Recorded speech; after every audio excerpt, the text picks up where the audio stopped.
The Drew and Fuse Show. The Drew and Fuse Show. They clean up nicely. It's the Drew and Fuse Show. The Drew and Fuse Show. The Drew and Fuse Show. Yeah, they clean up nicely. Yeah.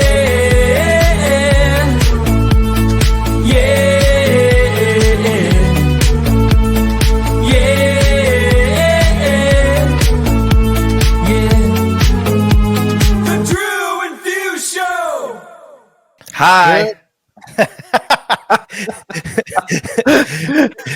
I like that one.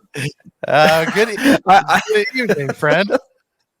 What's up? I try to do something new every time now, where it's just like a startling entrance to the show. That threw me off. I liked it. If you're just listening, you got to watch. It's better sometimes watching. So with that being said, hello, everybody, and head over to our YouTube channel and give us a subscribe. We appreciate everybody listening. Lots of new custom YouTube coming over the new year. We're both got cameras and we're taking classes, and we got some cool things in store for you guys. So tune in, subscribe over there, and get that custom content coming out here regularly. Yeah, one thing I want to mention is we haven't forgot about our trusty old YOLO line. It's 562-246 YOLO. So if you guys want to ask us a question or leave us a random voicemail, go for it. We'll play it on the show. We haven't got any in a while, so we just want to remind you guys to, call us, drunk dial, whatever you must do, rant for 30 seconds, 5 minutes. Just let us know. We love to hear it. So with all that being said, we're going to go ahead and introduce today's guest. He's a good friend of ours. He has over 20 years of nightlife experience and corporate events and weddings. He has regular gigs in Philadelphia, Baltimore, Pittsburgh, Minneapolis, Omaha, New York, and many more. He's had corporate clients such as Nike, American Eagle, Red Bull, Oakley, and others. He is the entertainment director at one of the longtime standing venues in State College, now known as the Basement Night Spot. He's got his own podcast, which both Drew and I are fans of, called Sips and Ish. Please help us welcome Alex Nepa. Holy shit. Look at these two sexy motherfuckers. Are we allowed to curse? Oh, yeah, cuss away, please. The more the merrier. Cheers, guys. We're drinking. Yeah, cheers. The last time we did this, stuff got spicy, so... Like spicy. So this is a bit of a joint thing. We're giant fans of your show, and your show involves alcohol. So we are drinking on this episode. It's late night, and we're gonna have some fun with you guys. So maybe you guys can all say what you're drinking. Hell yeah. Want me to start? Yeah. I've got the Hans Gruber, everybody. This is a Christmas themed drink, and I guarantee you nobody has any of these ingredients at home. This is Super Punch, which is an Italian, the best way to describe it is like an Italian Jägermeister. It's got that same kind of pungent kind of taste to it. I've got some yellow chartreuse in here, which is made by monks, believe it or not. Like it's only made by monks. I've got also some Underberg, which is another type of bitters, and then I house made some key lime bitters in there, and that's what the beverage is. And I've got a rosemary sprig. So the people that come up with this drink, who thinks, okay, I'm going to hit up the monks for that secret ingredients, or where? at what point do they find this, right? Well, I mean, a lot of those European drinks have been like being made for thousands of years, 500 plus years. So I'm pretty sure they made it like in-house just for themselves, and somehow, some way found a way to commercialize it. And the name is so amazing, by the way, the Hans Gruber. I got to give a shout out to Chris Peters, who's our beverage director at all of our nightlife spots here in State College that I work with. And his he came up with this, man. He's a crazy mad scientist when it comes to drinks.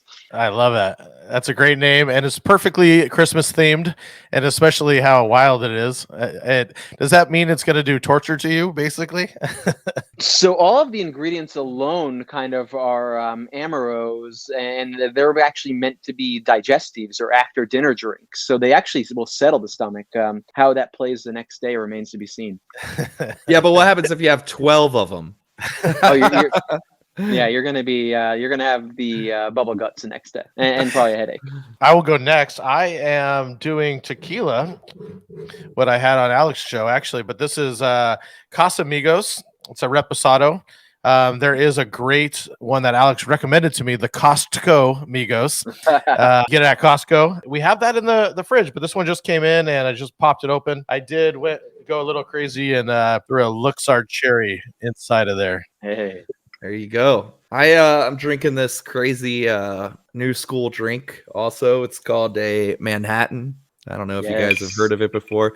Mine's actually getting kind of empty, so I might have to go make a new one here in a second. But it's bitters, whiskey, vermouth, and I also have the cherry that Drew mentioned, the Luxardo cherries. And if you're making drinks at home and you are not using the Luxardo cherries, you are missing out.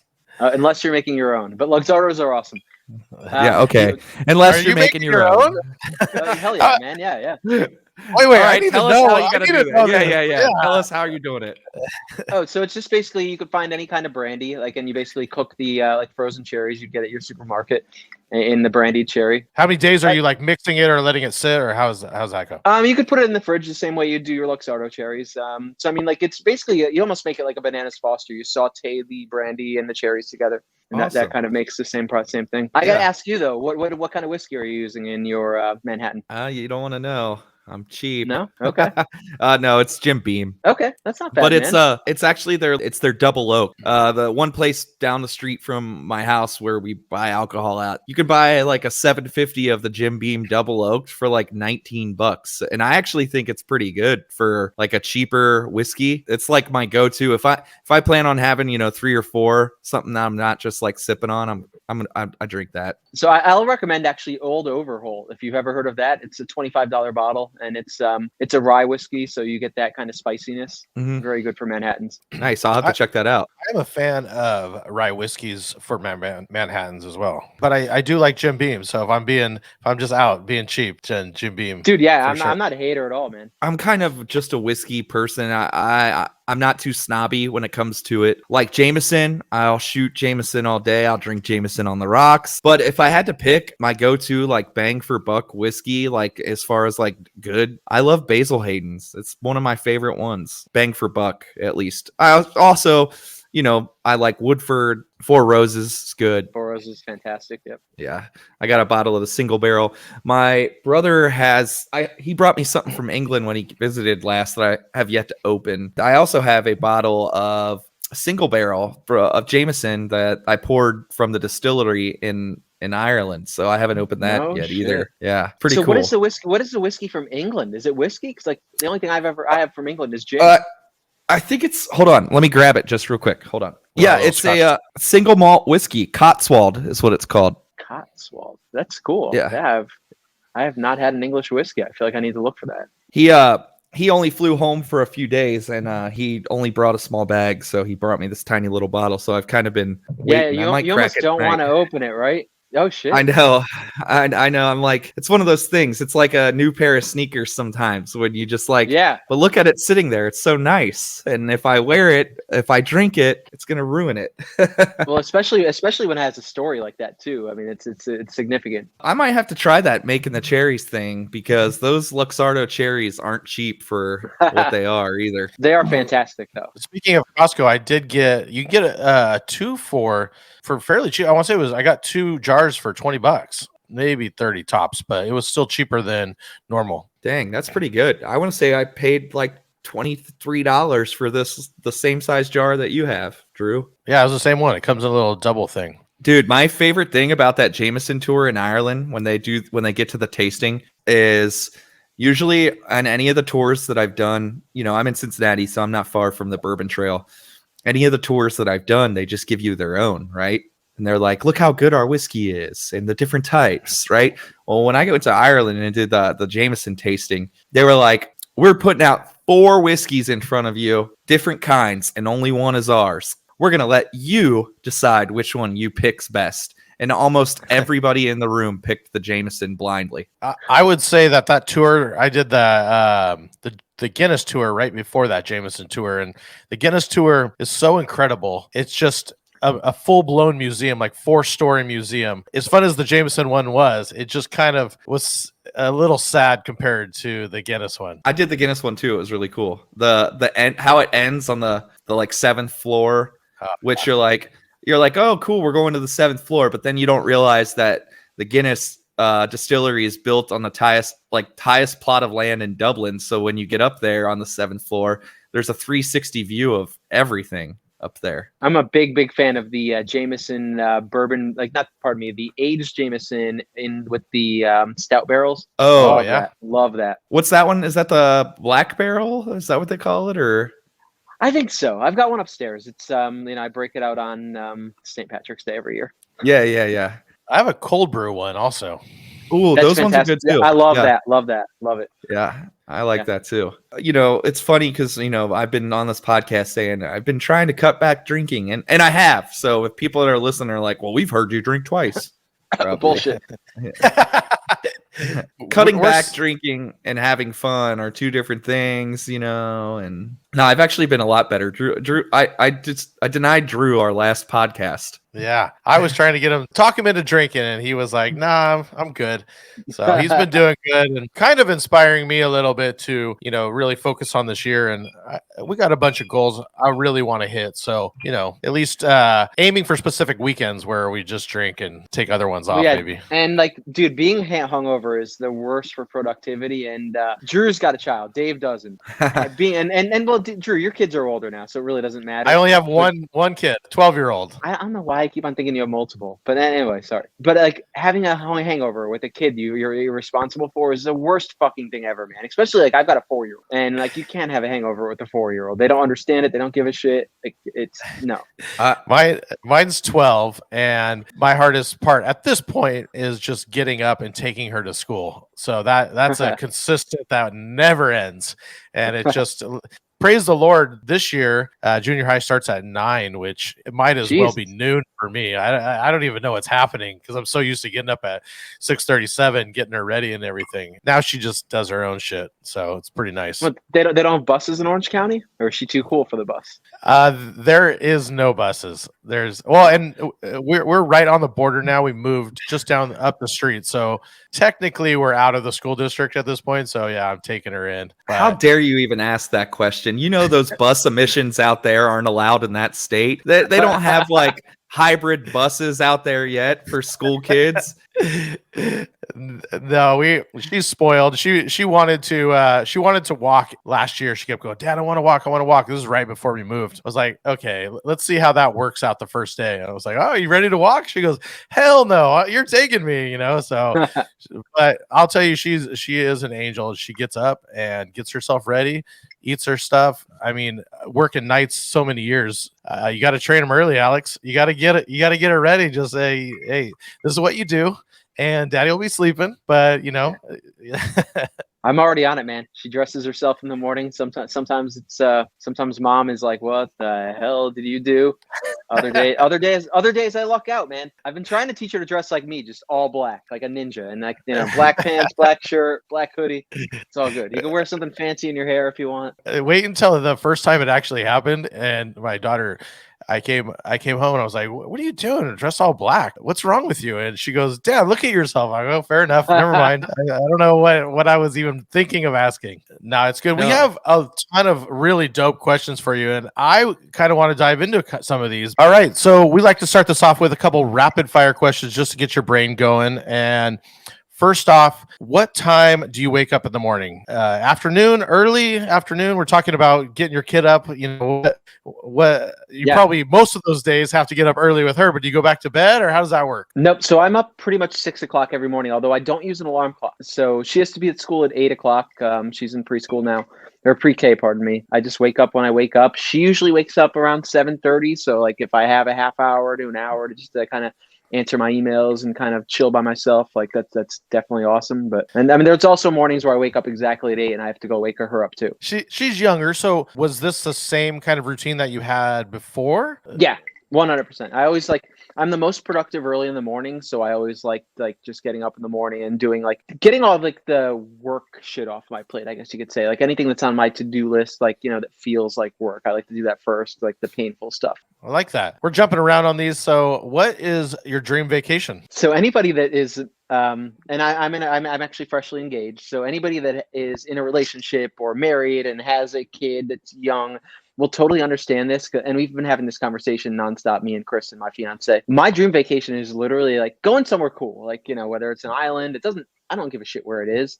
Just literally sleeping, eating, and fucking all day, with like an emphasis on sleeping. So I agree with everything that you're saying. And we were going to go away somewhere, me and my wife. At first, she was like, oh, we're going to take the baby. And I call my daughter, 12-year-old, a baby still to this day. Hey, we're going to take the baby. I was like, maybe we should wait till next week when she goes back to school so we could get, you got to get the fucking part in as well. But I want to say I totally agree with that so much. Sleeping part, I feel the first day you kind of go out and do your thing. The second day, you're just like, should we just power nap or, take like 3 or 4 different power naps throughout the day? No, see, this is the thing. This is the thing right here. And I'm going to say, first off, sorry, Mom, who's listening to this right now, for all this language. We are nice boys, I swear. And clean up nicely. That's right. And second, I always suffer from what me and my friend group like to call first night syndrome. Anytime we go somewhere, we just go hard the first night. So sleeping on the second day is usually always a second day thing for me too. Now pro tip though, and Vegas is a great spot for this. I also said I just literally want to go to Vegas and sit by a pool and eat all the awesome food in Vegas and not just go to the nightlife spots. But they've got IV spots everywhere now. So Fuse, you fucking go hard the first night, pay the $150, get yourself an IV drip, and you're a new man. I've been way more, in the last few years conscious of the drinking. So I drink those liquid IVs or drip drops, all those hydration packets. I'll drink one before I go out. Sometimes I'll even stick one in my pocket and drink one if I'm drinking a lot, and drink one of those at the bar. And then of course, again, when I go home before I go to bed. And usually that really helps. That helps, get it done. Not to circle back about Ireland, but I loved Ireland so much. I was with 2 of my really good friends. We survived off those things. And we were like, no, you have to drink it every day. Like we were on each other. And honestly, without those, I don't think we would have done, because we closed the bars down every night. We were on that trip every night, and we're up and moving the next day to the next city. What's the best non-curse word, one word insult? Schmohawk. Schmohawk.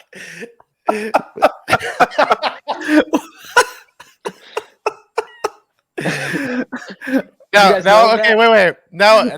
Now, as both of us not having hair, can I say, if the devil came to you and said you can only have one haircut and it was a schmohawk, would you sign that paper and be like, yeah, I'm down?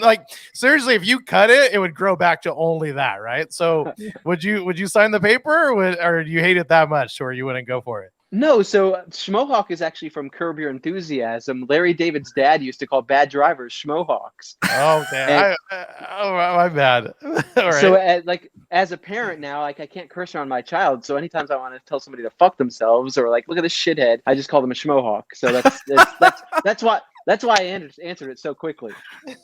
That's so good. I gotta admit, I've never been able to get into Curb. I've always loved Seinfeld, but Curb, he's just so neurotic and ooh, and Curb that I'm like, oh my god, I can't take him. It's next level, man. Yeah.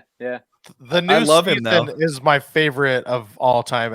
I think you got to do 1 or 2 episodes and then take a break. You can't binge them because the neurotic will take over. But if you do it 1 or 2 at a time, then he's amazing. Right? Yeah, and Dave, I would recommend the Seinfeld reunion season, which is, I don't know what season that is, but as a Seinfeld fan, I was marking out the entire season because it was Seinfeld's way of doing a reunion show within Curb Your Enthusiasm. Oh, that's the one. I'll just have to go watch that, and then I'll probably be hooked then. My girlfriend and her and her mom are giant Friends fans. Every time they mention Friends, I'm always like, that show sucks.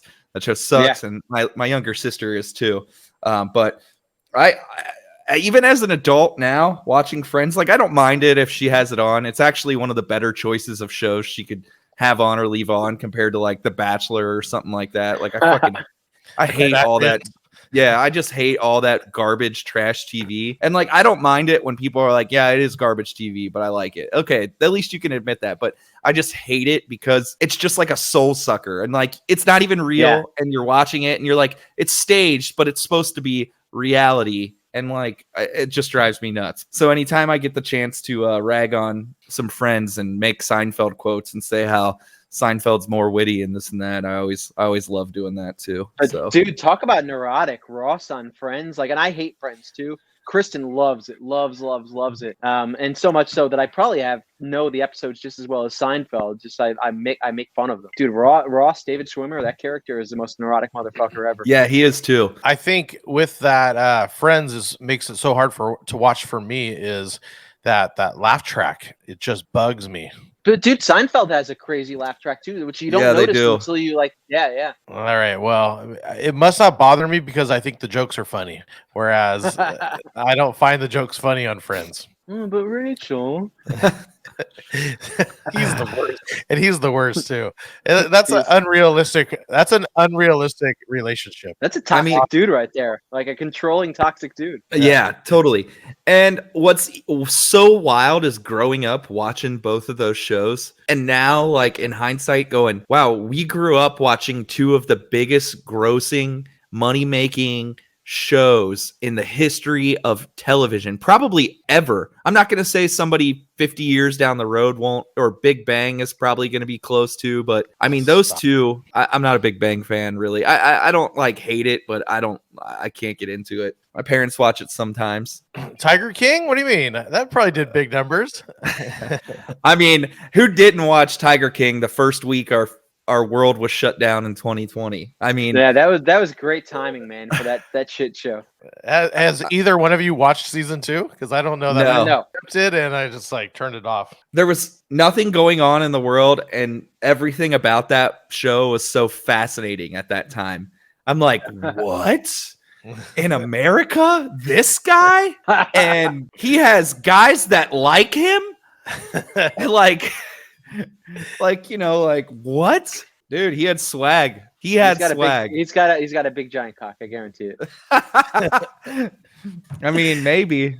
He's definitely got a nice singing voice that ain't his, but it's definitely nice.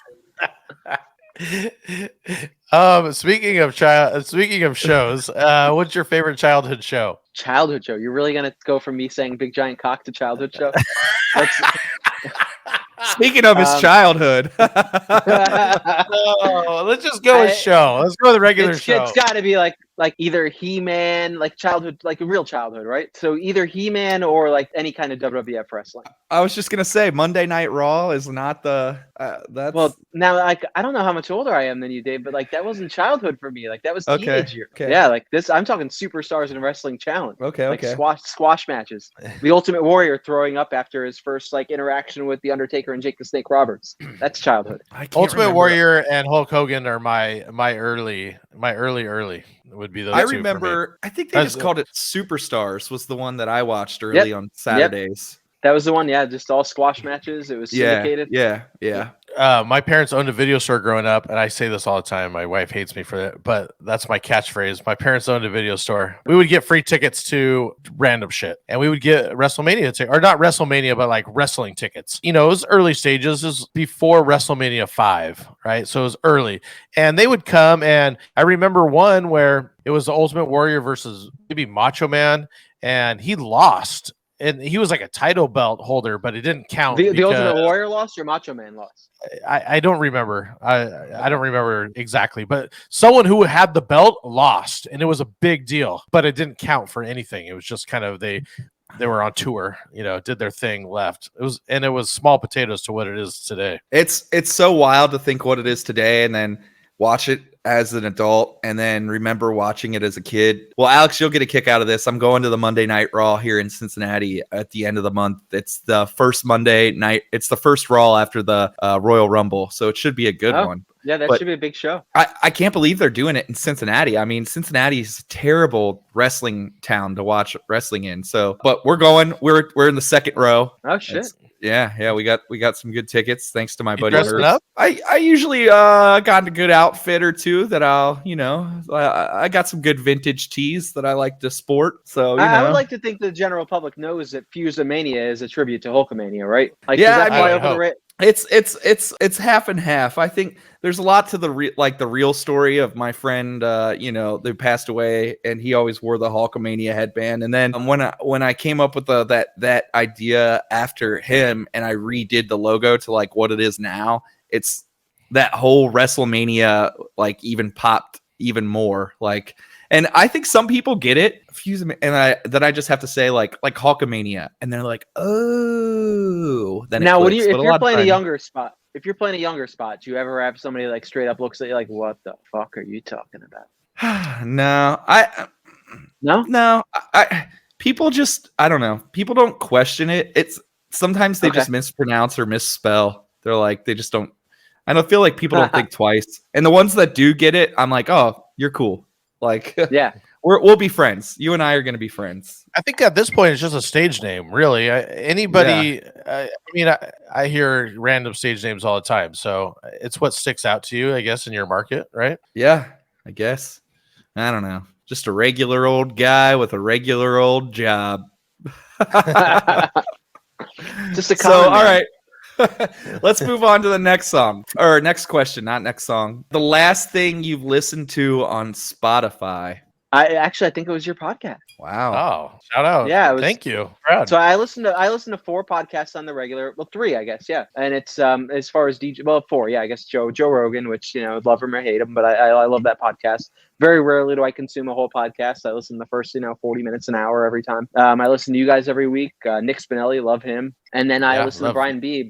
And I always listen to them at the gym. Like, it's always weird. Like, I very rarely listen to like DJ mixes in the gym or music in the gym. When I go to the gym, I'm the same way. I only listen to podcasts. So Yeah. I feel that. It's just, we're getting hype all the time. So I like stimulates me more to listen to that kind of thing. Same. It's like a nice little break. It's like I always tell my girlfriend, like when I'm running or working out, it's the only part. It's like Ari Gold when Lloyd calls him and he's like doing push-ups in the show, and he's like, the fucking gym, Lloyd. He's like, it's the only part of my day I have to myself. Yeah. Like, that's kind of how I feel. I feel that, man. I feel that hard. I will say my time is on the airplane, so that's when I usually listen to podcasts. I don't ever have music downloaded. I have podcasts, and a lot of the similar podcasts that you mentioned, along with yours as well. Yours was number 3 on my most listens, and I only think it wasn't higher because some of yours aren't as long as the one that was above it. Okay, and this might roll into this last question. Favorite thing to do when not DJing? Probably going to the gym. Yeah. Like, or like, I love cocktails too. Like, it's very like counterproductive. But right now I'd say going to the gym because I'm healthy again. Like, I had a back injury that kind of fucked me up for a little while. So yeah, I'm digging that right now. I'm in a tough spot. I was on a really good routine for like a long time, and then the last maybe I would say 2 months, I have just fallen completely off the wagon, and I'm trying to get back on, and it's like the hardest thing to get back on that wagon. It's all momentum too. Like, it's Yeah. just a matter of getting on and staying on. But you have a Peloton too now, right? Yeah, I do. I've been getting really bad sleep lately, and part of that's from not working out. I feel like I always slept so good when I was working out. I've been working so much that I'm just out. I don't have a good routine right now, and that's kind of my thing. Is I'm trying to get back into like a good routine, because that's the key, is being productive, is being routine, at least for me. And I know you're pretty routine too. So 100%. Yeah. It's so like,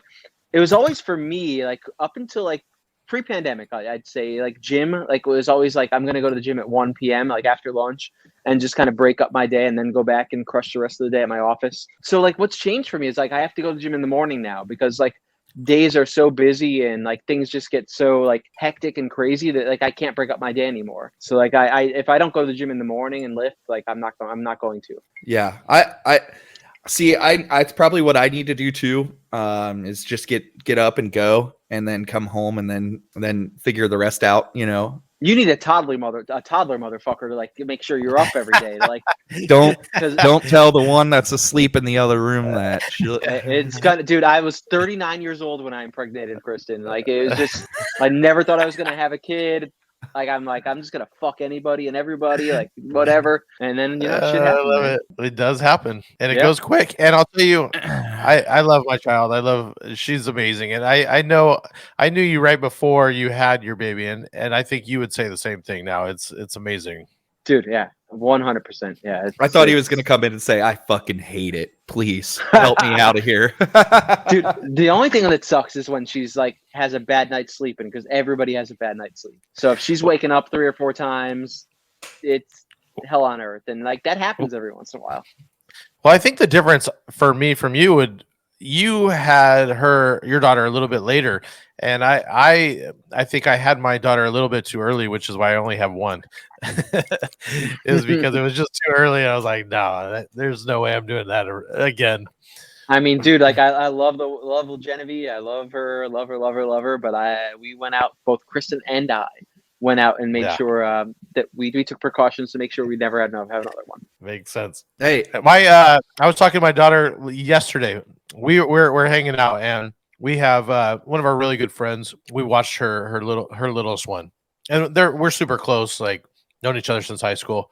And I asked my daughter when I picked her up the next day. I was like, "Hey, so what do you think? You want a little one? Or what do you think?" And she goes, "Dad, why would you do that? That's awful. It's the worst idea ever." I don't. She's like, "I wouldn't get any of the attention." Did you notice? Mom didn't even say one word to me the whole time, and I'm going, Team Dad. Here we go. She knows. Smart little girl. Are kids in your future, Dave, or like, are you cool? Like, because I mean, I'm the same. Like, if you aren't like thinking about kids, like that's how I was. Like, I never thought I wanted a kid until I had one. Here we go. I'm sorry. I'm putting the pressure on you. I have been pretty anti it for a while. I will say I am warming up to the idea. The girl I'm with now is definitely wants them, and it's definitely not gonna not let me, not have one. But I'm not opposed to one. In fact, I actually think that it would be good for me in ways. I am somebody who very much has to be like very much like the podcast. I'm somebody who has to be thrown into something to learn. Like, I have to be thrown into the pool to learn how to swim, right? You can't put the pool in front of me and say, "Well, get in when you feel like it. It's there." No, throw my ass in the pool and tell me to swim. That's when I do my best work. And that's how I've started everything that's been successful is, you know what? I'll say yes and figure it out along the way, so, and now that I'm starting to realize more about myself and how I actually work, the idea is like way more better. I would say, yeah, I'm way more open and willing now than ever. And like the thing that I've always said that's always been no is like I've never felt like I'm ready, and what I've realized is that you're never ever nobody's ready. Nobody's ready. Never, dude, bro. It's never gonna be like ever in time. let me paint this picture for you and like see if anybody would ever be ready for this. My little girl was like 8 months old, had to go to the grocery store. We didn't have coffee in the house. If you've ever seen me without coffee, like it's fucking bad. It's like it's not pretty. So I grabbed my little 8-month-old, took her to the grocery store. Didn't have my diaper bag on me. My grocery store is less than a mile away. What the fuck ever? Like, it's fine. So I'm sitting in the coffee aisle. No, I hadn't had coffee yet. Which, by the way, like I need coffee to buy coffee. Like if I go to Starbucks or like a coffee shop, I need a coffee before I go there to make the order. So I'm in this grocery store, and like I'm like on my arm is something like unidentified, and I'm like stroking it. I'm like, what is this? What is this on my arm? Like, just petting. I'm like, this is kind of gross. I don't know what it is. I don't know where it came from. Like, put it up to it's shit all over me. Like, as kids get older too, like the diapers get a little smaller, so you have to buy different size diapers. So the diaper was too small. Shit's pouring out of it. It took me a good 45 seconds. I've got no other diapers to change her into. She's got a diaper full of shit. I got shit all over my arm. I bought the coffee, went home. But yeah, nobody's ready for that. Nobody is ready for that. Yeah, I also have 3 nephews and 2 nieces, so I've gotten over the years, and my older sister had my niece. She's about to turn 13 this year, and so I've had her in my life for a while now, and I feel like it's satisfied that need almost because her and I are buds. You know, she'll call me and text me, and whatever. So, but I get that it's different, and like I said, now that I'm older and a little more like just more mature, I understand that nobody's ever ready, and it's just another thing to deal with. And like I said, now that I understand how, I've really accepted the way I work of, throw me into the pool and then I'll learn how to swim. I think that I'm more up for it now than I've ever been. And so, yeah, I would say yes to the answer to the question. Yes. I don't know if I would want more than one, and she knows that. But yeah. That's a compromise in a relationship. Let's not get greedy. I love Alex's comebacks. To me, this is why you're such a good host on your show. Is you're such a good guest. You're already like hitting us back with making us think. So I love it. If you guys aren't listening, plug for his show. Make sure you're listening to his favorite drink to make. I know we're drinking tonight, so that's your show, right? Your whole show comes down to drinking. So what's your favorite one to make, right? So Fuse is actually drinking it. Manhattan's my go-to. For most nights, like Kristen and I will sit down on our couch, we'll have a nightcap, and Manhattan's our go-to. I like Manhattan too. Manhattan's my go-to. My question would be, I was making them for friends, and some people will say that that's like a girl's drink because it comes in a martini glass, right? Do you ask for it when you're out and about? Do you be like, no, I need a man-tini, or what did they say? Or whatever it is, right? Where a Manhattan, where it's in a low ball versus the high. Are we talking like his story versus her story? Is that kind of like where you're going here?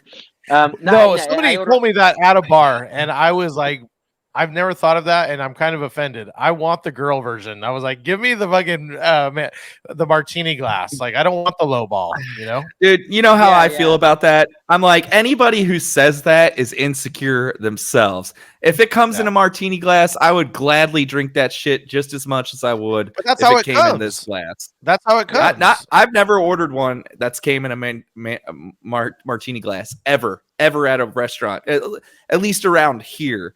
And that could be because we're close, it's a lot of whiskey stuff around here. So that could be it. But yeah, they're not technically not supposed to be served in a martini glass. It's a similar kind of glass. It's called a coupe. That's what a Manhattan should be served in. So I think, what dude doesn't want to be in a coupe? All I care about is I want 2 ounces of a good rye whiskey. I want 3/4 of an ounce of sweet vermouth, typically Carpano Antico or Antico Torino, and I want 2 dashes of bitters. I like orange bitters, but Angustiaras is fine. And then just give me a cherry. I like the coupe to be chilled. I don't like mine on a cube, but that's it. Yeah, my thing is, we're all pretty aware dudes that are talking here. We know when it's okay to order that and when it's not, and which bar. We're not going to walk into and be like, yeah, let me get there's 1,000 people in here and people are fist pumping. Let me get a old fashioned. That's not what's happening. I mean, those drinks are always about speed. Totally. Like some kind of highball, like a gin and tonic is cool for me there, or like I would just straight up drink a tequila, like at Casamigos. Like any kind of those clubs are gonna have a Casamigos. Give me a Casamigos, but. And same. I'm like, just give me something like a whiskey on the rocks. I don't even care. Whatever. I know that's an annoying drink too, but usually when I'm ordering, it's to my girlfriend. What do you want? I don't care. Jameson, rocks, perfect, fine. Yeah, a shot, whatever. Those bartenders are just working fast circles, man. Like they're not there to give you a crack show or anything like that. Totally. She hates that I'm kind of like an old fashioned snob when I do order them, because if I'm going into a restaurant or steakhouse that's got the old fashioned on the menu, I'm like, all right, here we go. This is either going to be great or it's going to suck. There's almost no in between. So do you know how to make like a good proper old fashioned yourself? I think so. I don't. Let's see. Sugar cube, bitters, whiskey. So pour the bitters over the sugar cube, muddle the sugar cube. Also you can muddle the cherry too if you really wanted to, and that's pretty delicious. I'm weird though. I'm not big onto the muddling. I'm okay if they don't muddle it. I'm okay with that. But It's more just like sometimes I think places make them so quick and it's just whiskey strong. And I like whiskey, so I'm never mad at that. It's might as well just be a whiskey with like a sugar cube tossed in it. You know what I mean? Like they didn't actually do anything. You know, I don't know. So she always hates because she works at a volume bar, and she's like, "When you ask me to make old fashions, I'm always so nervous because I know you're such a high critic of these."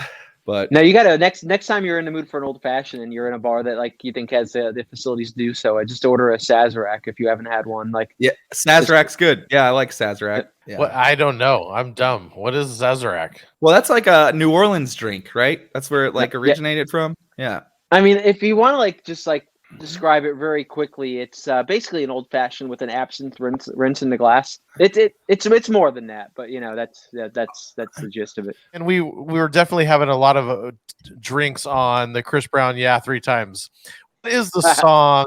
What is a popular song that makes you cringe that you refuse to play? So I'm kind of a whore. Like I'll play anything like that works for my crowd, and like I'm aware of my surroundings. So like I don't want to sound like I'm like if I'm in a lounge bar like that's like a little more upscale, like I'm gonna play it right. But if you're just asking me personally, like I think like Tayo Cruz Dynamite sounds like a fucking JCPenney commercial.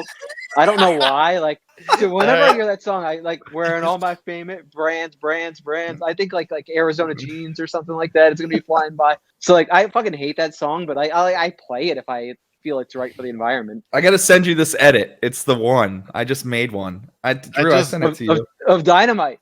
Yeah. I just got a JCPenney's gift card for Christmas, and I asked my wife, "This store still exists?"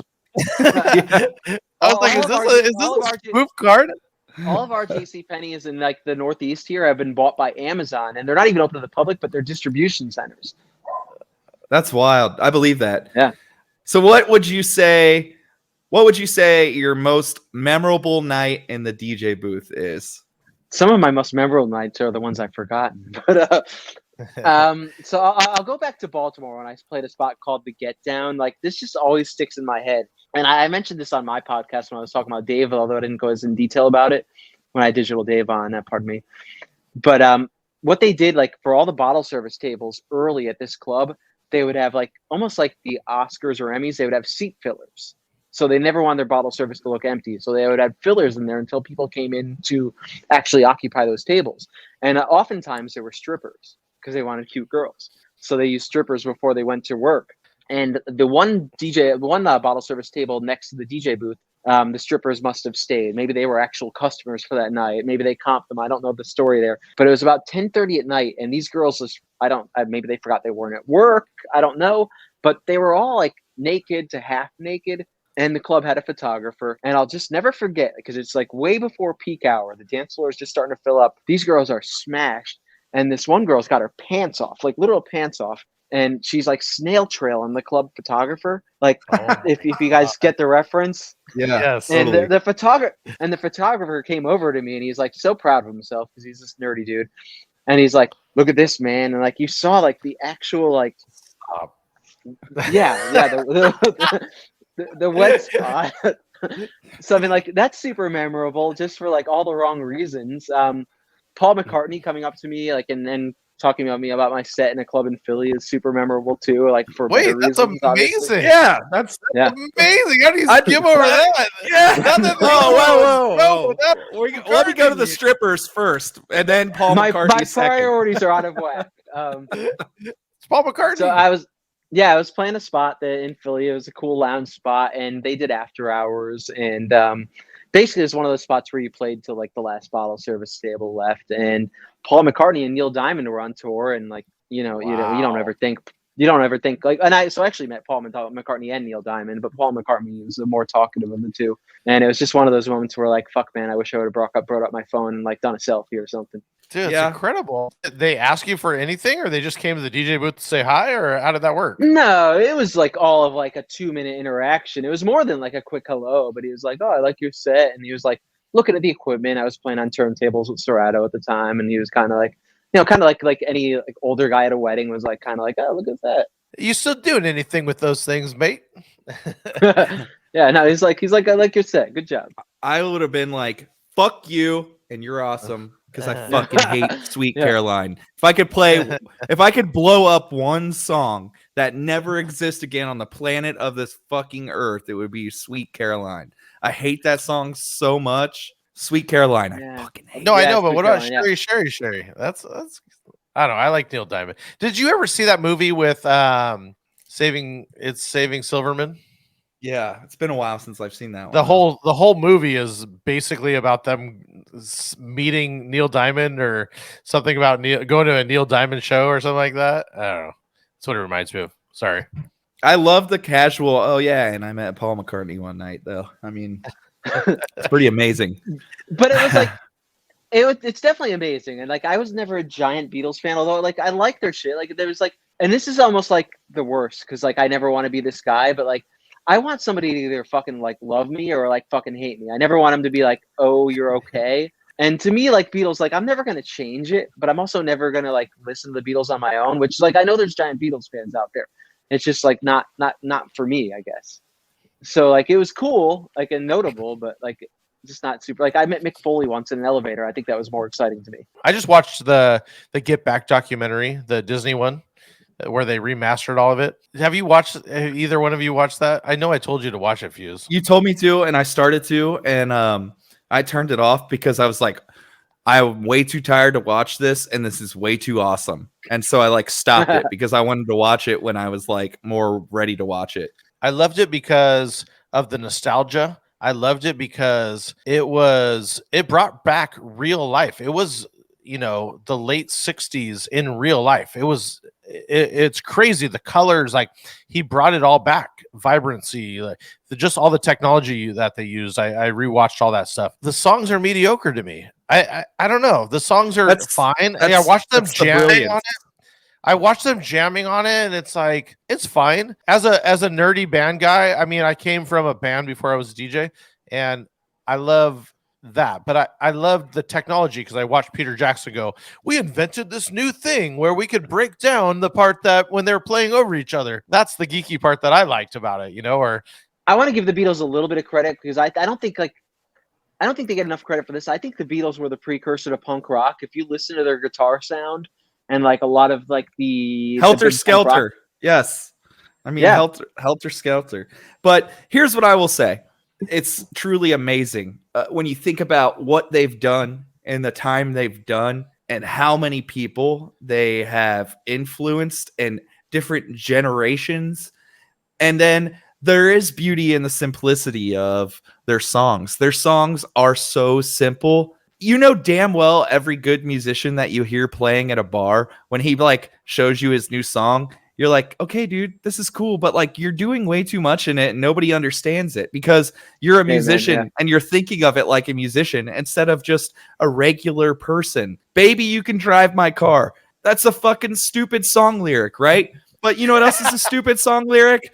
Lately, I've been happier, like, like, come on, but those are the ones that are hits. Tonight's gonna be a good night. Come on, man. Like, these are all shitty songs. Like, all these no, you're hugely absolutely right. pop songs. And then the Beatles had so many shitty songs, in a sense, that you could say that they were just that big. And honestly, some of my favorite Beatles songs are like the B-side ones. So just because you've overheard the other ones way too yeah. Yeah, I don't know if I'd call them shitty. Like I just like well, that's what I was getting at. Yeah. I was just kind of being Yeah. sarcastic with you guys and your simple, super simple songs. Yeah, just like but hey, guess what? They wrote them and we didn't. So it's amazing too that when you think about the culture and what they did and being thrown into that stardom and they were technically only together for a decade, if like less, right? It's only the 60s. They broke up 69, maybe right in 70. But look, I'll tell you this. I appreciated it all. Once I really dove deep into it, I ended up listening to that album regularly. And I do like it more. But, I never listened to that album before watching that documentary. But that probably makes me a nerdy documentarian more than it makes me, really love the album. No, I think it actually shows like growth that you learn to understand and like something for what it is more than just like your initial take on it. I actually think that that's cooler that you were like, oh, I listened to it after I understood it, because sometimes it takes understanding stuff to like it. I felt that way about Ed Sheeran when he first came out. I was like, this guy, like, he's just like, he reminds me of every guy I've seen playing a guitar in a bar. There's nothing special to it. And then I'm like, now that I've seen like his documentaries and all kinds of stuff, I'm like, this guy's special. I like his music way more. Speaking of an inspiration, who is your inspiration and why? Life wise or music wise? I'm gonna open it up to you. Pick either one. So I'll go with like my initial on both. Life wise, my grandfather, he was his name was Vito, and he was the reason I chose AV, which actually like when I was DJ Kid AV, the A and the V stood for Alex Vito. So that was that. Definitely, he was like always like the more mellow. Like, so my father was a hothead, very impatient, and like my grandfather was always like the dude I could go and talk to and have like, I mean, for like a kid growing up, like a long, lengthy, like deeper conversation. Like it wasn't deep by any means now, but yeah, he was that dude. Like growing up, like he was definitely kind of like the one I like. Okay, I want to be like him. DJ wise, like I'm gonna just go with my first like. So I started DJing in 1997 when I was a senior in high school, and I was like just shadowing weddings, and that's how I started. Then when I went up to Penn State, I started doing frat parties and fraternity parties and anything I could really get. But that just was the majority of it. I thought I was like, I played good songs, like a wedding DJ. I was playing good songs, but it wasn't until I heard like Spin Bad actually like mixing songs and mashing songs up and like just doing that style, like whether it was like his radio mix shows or like any of his infamous mixtapes, that I was like, holy fuck, this is what a DJ should do. This is what I need to learn how to do. So like I was DJing for like 4 years in the public eye before I had any concept of like, I need to be doing this shit. You know, I've known you for a long time, but I don't know that don't know your start. I don't know how you kind of got in, and I'm curious for a couple things. It's a multi-question. So you listen to Spin Bad, that's what you do. But were you DJing before college? Were you in high school DJing? Did you lead in college? It kind of grew from there. Does that make sense? Yeah, no, 100%. So one of my best friends from high school's dad ran like a mobile DJ. He was a wedding DJ. He was a good dude, like, and like, but it wasn't like what we do. You know, he's playing music, he led in dances, very interactive, like the MC type. Is this in Penn State? Where are you at currently in high school? I'm in just outside of Scranton, Pennsylvania. Okay. Yeah, I grew up and went to high school just outside of Scranton, Pennsylvania. Everybody knows it for the office. So yeah, he was doing weddings there. He was like one of the guys, and he was using real vinyl at the time, and like. My job really was just kind of to shadow, and like I would pass out like his inflatable toys and stuff like that. So like because he had props like for the YMCA, like there were like little segments, like so like and again my memory is super foggy. It was a long time ago, but like the average wedding would be like, you know, obviously the introduction, all your formal stuff. But when it came time to the party, it was just like him playing songs and people danced and they had an awesome time. But like it was broken up by these like what I would call or you would call cheesy formalities. And it was also one of the reasons why I didn't go back to doing weddings for like 4 or 5 years too. So he ended up getting like a dual deck CD players as I went off to college, gave me his turntables. I had like a bass record collection, but I wasn't afraid to invest in music. I always invest in music. Are these techniques or what kind of turntables? Techniques, are you? Yep. He had techniques and he gave them to you. He was over it. Well, because the dual deck CD players were coming out. They were the Denon ones. And he was like, listen, these things aren't going to be worth shit. And he was kind of right for a little while. Like, I mean, Denon, like you could find techniques for like $150, $200 at the time because everybody was switching over to CDs. So did he give you his collection or how does that work? No, he didn't give me a collection. That was just like, that was on me to like, so yeah, that's how I got my start. And I basically just started doing frats and like, you know, I would have, you know, a bass collection and then I'd get requests at those frats and be like, oh, fuck, I guess I need this song. And like, I would go to Harrisburg or Wilkes-Barre, which is, for some reason, there was Joe Nardone's Gallery of Sound in Wilkes-Barre, which was like a big record store at the time. So I would like kind of pick and choose between like Harrisburg or Joe Nardone's and like get the music I needed. And then I found out about like actual record pools where they'd send you actual records. Like that's what a record pool was, like once a month. And you get like a dozen records and those would be your new songs from the month. And how deep into college are you at this point? I mean, is it still a hobby? Do you have a full-time job? Like, where are you at? You know what I mean? Because I'm a sophomore. Because all of us as DJs, I think for me specifically, I know as a sophomore when I was in college, Well, mine was probably a year later from you because I pretended to get a real job and then realized that I hated that. And I was like, nah, fuck that. So I went back to school and I started DJing. And I realized, man, I really love this. But every single person looked down on me that and said, especially my parents were always like, hey, you can't do this for a living. So you're away to college. So I'm still living at home. You're away to college. How is this different from you where you can almost actually put life into it, right? Are you making money from the frats, or are you doing it for fun, or how's that? So I made what I thought was baller money at $250-$300 a night. Like I would charge like at least my worth, like, and like sadly like that frat rate really hasn't gone up much in that 20 years. Right. So but I was like you, so like I went to school for computer science. I graduated. Like I was dating a girl at the time that I thought was the love of my life, and I'm like, well, my path is to like go sit at a desk and program shit. So I did that, and I fucking hated it, man. Like, yeah, like I did it for like 2 years. Were you DJing at the same time, or did you just skip and you just like fuck DJing? That was fun, but I'm on computer science. Like it's a pretty small town here, so like I was looped in with the guys that were still DJing, so I would like pick and choose, but like it was more not than yes. Over that 2-year period. But I was like, yeah, man, like I miss it. Like I would still like keep up on my music, and like, obviously that meant buying CDs because I wasn't DJing. So eventually, but like after 2 years like of my computer science job, I was like, I can't do this. Fuck this. Like I was miserable. I broke up with the girl I was dating. Right. And yeah, I decided to take it full time. To digress a little bit, you talk about computer science. Now we're big tech. Oh, at least me. I'm a giant tech nerd here. I mean, Fuse loves this tech as well. But what part of it were you doing? Because this is also something that I pick your brain about religiously. Is like, hey, what to do app are you doing? Or you always have one of my favorite. You did a write up, and I think it was for DMS, but it was just the apps I'm using, and so I know you're always ahead of the curve, and that probably leans into it. But what are some of those? What was originally the computer science that you were doing, and then how has that like influenced you moving forward? It was pretty interesting. So like back in 2001 when I graduated, like there wasn't like multiple arms of like computer science, computer programming, like IST, things like that. And there's like dozens and dozens now, like cybersecurity.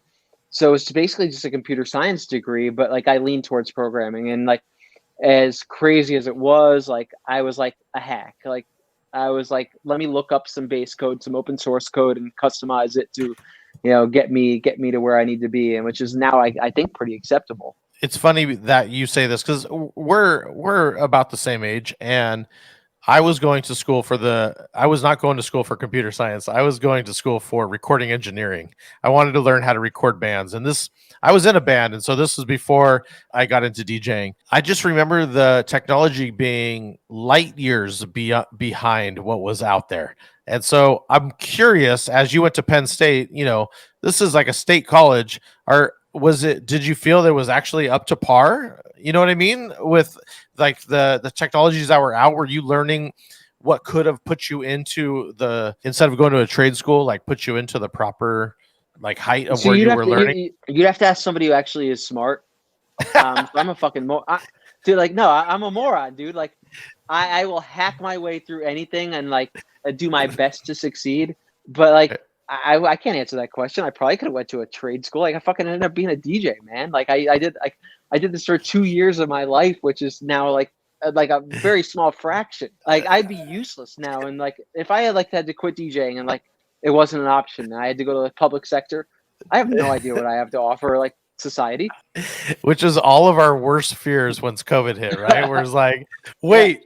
I have to do something else. I don't know. Stop. I can't. I could probably like mow lawns or shovel driveways or some bullshit like that. I don't even know if I can do that right. So school's out. You go doing computer science. You realize it sucks because it does, and DJing is amazing. And so, what's kind of the first steps, and then a little bit of the progression from that? So my father gave me like this advice, and like, dude, it's great advice. I give it to anybody now. Whether or not they listen to it like I did, like it would be up to them. My father's like, stay at your job, save a half a year's salary, Like, because like my living expenses, your living expenses when you're 21, 22, like are nothing. So he's like, save some money. He's like, if you really want to do this, go ahead and be a DJ. And you're probably gonna fucking fail at it. So make sure you like. You hadn't moved home yet, right? You're still in Penn I State. never ever moved home. No, I was always 100% self-sufficient. Like, and sometimes it meant like me calling my dad, like, and saying, "Hey, my bank account's negative. Can you spot me a little bit?" But it is what it is. So yeah, he gave me that advice. The only thing I didn't do that like was the only like one of the big regrets I have, because I put myself into debt and got credit card debt and everything like that in my young 20s, was I saved that half a year salary. I worked for half a year, super miserable. I was like, I'm just gonna bank everything. What was And the I'm job? like, I was actually it was a construction trade publication called Construction Data Corporation, and what they were doing was they had a trade publication that was like print, and they were working towards putting that on an online service. It's password protected and everything like that, so you have your subscription, so people on the job sites could like just look up whatever they published, like, which was actually like construction bid information and stuff like that. Super boring, but like I basically made an online publication for them, and it was like me and 5 other developers. So we basically funneled their like online print database into their offline print database into an online database where like it would print the same information online that it was printing like on the actual publication. So pretty boring job, I guess you could say, but like important. Like, it had its substance. People relied on it. But yeah, I got out of that, and I had my money saved up. The only thing I didn't do when I left the job was like I didn't adjust my lifestyle habits. I was used to making a certain amount of money, and I was like, I didn't like stop spending like I was making that money. I know Fuse's current girlfriend. She's a bartender, and I have a sister-in-law who's young. She's young, and she's my second baby. I've known her since she was 10. She's currently at 25. It's one of those things where I always steered her away from getting a service job, because I think that money is too quick and too easy, and it's way too hard to steer away from. It's like almost impossible to get out of. Once you're in there, you're just used to like an abusive relationship. You just can't get out of it, and it's true. She, like I said, she works at the hospital now, and she's kind of over some of the drama and the bar stuff that comes with it, but it's hard to say no to, $400 or $500 in 5 hours, so. Well, so Fuse has been to Penn State, and Drew, you're on your way here. Like, you're gonna be here next month. Yeah. You'll look at like a lot of our bartenders, and like some of them, like they try their best to take care of themselves, but some of them are even older than me, because like that quick money, man. Like, you just can't like get out of that lifestyle, and it's like it's toxic. Like, you're making money, you're paying your bills, but like it's toxic as fuck. 50, like what 45, 50-year-old wants to be dealing with like 21-year-old kids? Like, there's some, but it's rough, man. And like with this environment also comes like, if you can't manage your facilities well, it comes like drug use, like these late night after parties. Yeah. I say it all the time. It's like people get consumed by this world of bar life and the bars that are around their bars and the other people that work in them, and they can't get the fuck out of it, because it's like that world consumes you, and all you care about is what other people are doing and who they're doing and why they're doing it and all this stuff. And it's like, it doesn't fucking matter. None of those people matter. Like, there's people that I've met from the bars that are going to be lifelong friends, but there's a hell of a lot more that I'll never see again in my life. You know what I mean? And I'm okay with that, because what kind of people they are. Dave's got a great point here too, though, because like, I feel like the human psyche needs an enemy. And if you're in this bar life, whether it's Cincinnati or Anaheim or, little tiny State College, Pennsylvania, like you have your bar where you work at, and I see it too, like with the staff, like you need an enemy bar. And I'm like, you really don't. Like, there's plenty of love to go around, but you like to create this drama in your own head. Like, we don't talk to the staff from this bar. We're friends with the staff from this bar. It is like a weird thing. Yeah. Not to jump around, and while but we have a ton of questions we still want to ask. You're at the basement night spot still. You just played there on New Year's Eve, and actually a service industry like New Year's the night after too. Yeah. Okay. You've been basically like entertainment director there for a while, and I mean that in a good way, which Yeah. longevity is hard to keep in bars. So to be doing it as long as you've been doing it's awesome. It's gone through some name changes and I think some different ownership, but you've managed to stay the whole time. Do you just kind of want to tell people listening that might not know you what the Basement Night Spot is, how many people it holds, the kind of environment, all that first, and then I'll ask some questions. But going into like the club and my background there, like, I mean, I think like, I don't know whether it was Sis or Riz, it was one of those guys, but they always say like consistency and longevity, and the alcohol is kicking in, by the way. Consistency and longevity is success. So like, I think that's kind of like what I've offered in a college town. Like in a city, like I probably wouldn't have this. Like I'd probably be there for like 4 or 5 years, just like anywhere else, and have to find another spot or whatever. But in this town, like, you know, it's a very transient town. It's college kids. It's not a city with an economy other than college around it. So what I've been able to offer all of these venues, like the Basement in particular, which used to be Indigo, which used to be Players, is basically like a consistent level of talent that they could rely upon. Like, whereas college kids might come and go and the stress of having to find new ones. So I think that's why I've lasted as long. I mean, obviously I would consider myself a very good DJ as well. But as I like get a little bit older and like I try to just like position myself into like somebody that DJs once a month and scouts talent for them, that's what I bring to the table. I'm able to vet people. Just to tell some of our younger DJs how they could get into a spot like this, or just even impressing you in the first place, right? Just the most basic of things. It comes up constantly, but it's just drilling that into their head of, you know, this is what you got to do to be a good DJ or just get into a spot like this. Yeah, I think the biggest thing is having some mixes online. I can't tell you how many times like somebody has come up to me and said like, hey, I'm a DJ. I've got so-and-so equipment. How do I get into a spot like the Basement or any other spots where I'm booking talent? And what they end up doing is they're like, okay, well, you know, I've got this equipment, so-and-so. And I ask them like, hey, do you have any mixes I can listen to? A half-hour mix of you spinning this genre or an open format genre? And they answer no. And I'm like, I got nothing. Like, this isn't a tryout. Like, you know, if you want to be in a serious paid position, like, please show me a mix, get me a mix. And sometimes it happens, sometimes it doesn't. So the Basement Night Spot, which used to be Indigo, which used to be Players, and I've been at since 2003, is a 800 person capacity. Like, I always call it like a dive club, although like with our newest ownership group, we've really prettied it up. Like, so it actually is like a more legitimate club. And Dave, you've spun there. So I think like, would you call it kind of like a dive club too? I would say a dive club's a good way to say it. I would say that even like the club that I play at, that would be like a better way to kind of say it, because we don't really do it's more of like a dance club. They come to dance there. And I remember when I played at Indigo, it was the same way. Like, it was a heavy dance floor. So no, at the Basement now, like we were on like an incredible post-pandemic roll, like where we're getting like, I'll just say straight up, like, and these are college party bar numbers, so like, you know, people might not be blown away by them, but like our slowest night this past semester was 950 people, and I think like $14,000, and that's our slowest night. That's wild. That's wild. So yeah, like we don't need fillers. Like, I mean, within the first hour, like the bar is gonna be full and the dance floor is gonna be pretty full.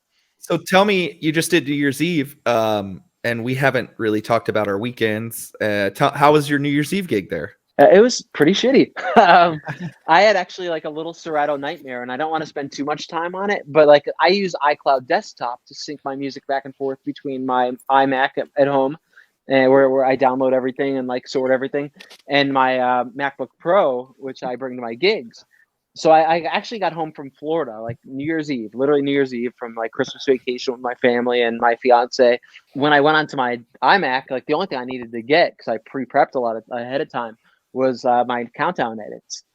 So I found the ones I like best, which, by the way, Fuse, I used your 22 into Craze. That was not, so I used a generic countdown into like the old school version of Auld Lang Syne, and I played that after Auld Lang Syne. I think that my generic countdown might have been mine too a few years ago. If it's on DMS, you got it on there. I don't even remember, man. I don't even remember. Like, it may have even been like an instrumental bed, because I counted the countdown myself. Okay. So anyway, but when I got to the club, what I realized was like, so I logged into my like iMac at home, and I realized my entire desktop was gone. I have no idea how or why. I still don't know. But as I was playing the first hour at the club on New Year's Eve, all my tracks started turning orange in Serato. Uh-oh. So I'm like, what the fuck is going on here? And like I put two and two together. Like I still like, I don't know what happened. So every song I played on New Year's Eve, like I had all my crates, and you could reference all your crates in Serato, even if they're orange, because you could see the order they're in and stuff like that. But you can imagine what a pain in the ass this is. Every song I played on New Year's Eve, I had to go into Finder, which luckily all my songs were still on my Mac. But I had to go into Finder and like search for those songs and drag them into the deck I was playing. So like that, where that really hurts is like that low tempo hip hop that you play really, really quick to keep that energy up. Like, dude, it's super tough to quick mix and like search for a song in Finder. Especially New Year's. It was a shitty. Yeah, especially New Year's. And New Year's the night too, where like, you know, you need everybody's attention, you need to be on your toes, but like also you've got like all the people you haven't seen in like 5, 6, 10 years coming in saying what's up, and I'm like, I have no fucking time to talk to anybody. Like, stay the fuck away from me. Yeah, everyone's in town too because they all know you, right? It was a rough night. Yeah.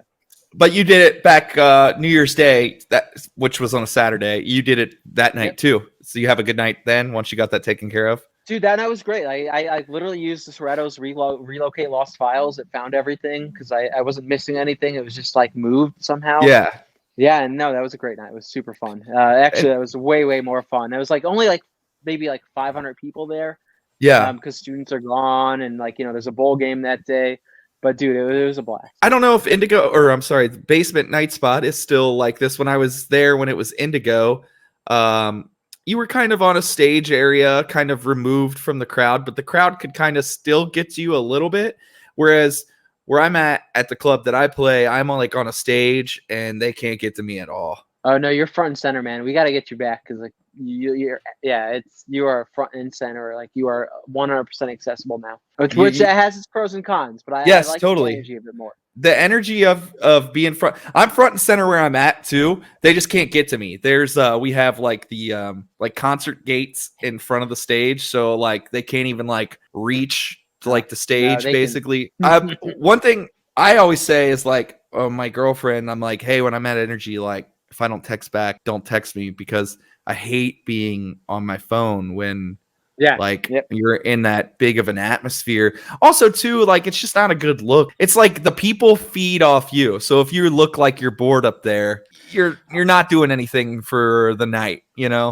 I mean, it's the same thing. It's the same thing. You have to relate to your significant other, or I'm sorry, your whoever you're talking to, and is trying to text to you. Like just say, hey, have you ever been to a concert where a lead singer has like been on his phone and texting? Like the answer is always going to be no. Like, hey, that's me. I'm not in a Shark Tank. I'm not in a fishbowl. Like literally, like I've got spotlights on me. Like I'm quick mixing number one, but like, I just can't text back. Yeah. I was just going to add on to it. It's just, I tell my friends the same thing. If they're standing up there, like, get the fuck off the stage, bro. You're killing the vibe, dude. Please stand over there or look like you're having fun. I'm not saying throw up air hearts or do your thing, but just don't look bored. Don't stand completely next to me and look bored. It's one thing if you're behind me and you're just there, right? But sometimes they're just like up on your shit and you're like, bro, what the fuck out of here? What are you doing? They got a fucking drink in their hand and they're standing there like this.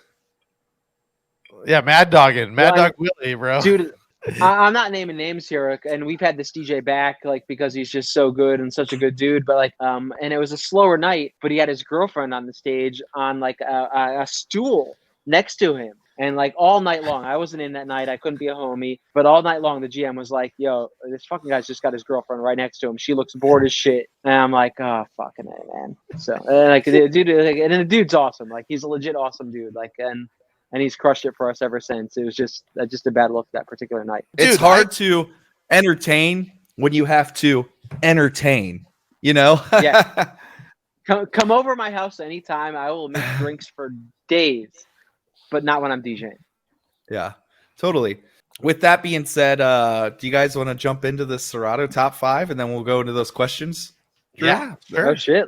Sure, Let's do it. Shake it up. We're jumping all over the place here. We got no rules. I appreciate you guys staying up late tonight. I know I was kind of the a-hole that pushed it a little bit later, and I apologize. But yeah, I'm having super fun here.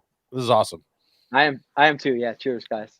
Yeah, no, I'm having a good time too. It's good to chat. I always like when we get to catch up. It just feels like we're all hanging out, so it's nice. I know when I do my podcast, I tell my guests I want it to be like a night out at a bar. So yeah, hopefully we're accomplishing that. Oh, we're totally accomplishing that. It's great.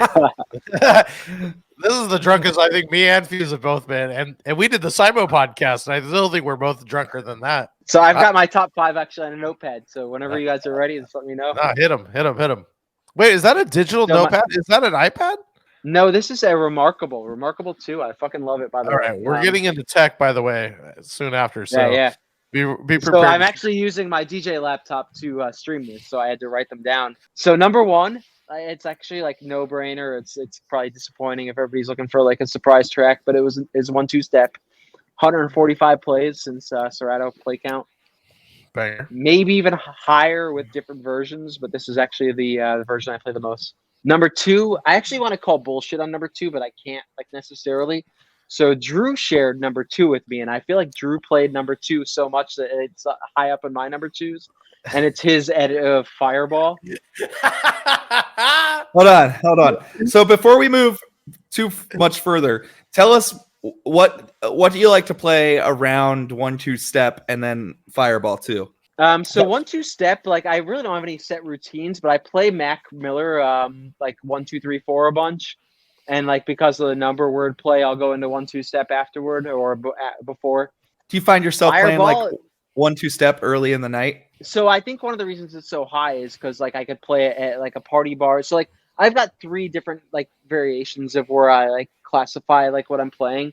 So I've got like party bars here at Penn State. I've got like the club here at Penn State, and I've got wedding. And I think 1-2 Step kind of like at different points in those venues like hits. Like so, I mean, in the club, I probably play it first hour and a half or so, like a building track as the dance floor is getting built up. Party bar, you can play it anytime. Like wedding, you can play it anytime. So like, I think that's why it's so high up there because it's just like a track where you can play in like a lot of different situations. Did you see that? I can't remember who did it, and I apologize, but did you ever see that mashup edit of 5 more hours with the 1-2 Step? I like that one. Yeah, I like haven't. that one. Okay, It's I'm gonna good. send it to you right now. That's the one I play. I play both. Don't get me wrong. I play the original, of course. I play the original. It probably has almost as high as you, but the 5 more hours, I actually feel that I play that more than 3 times with the 1-2 Step.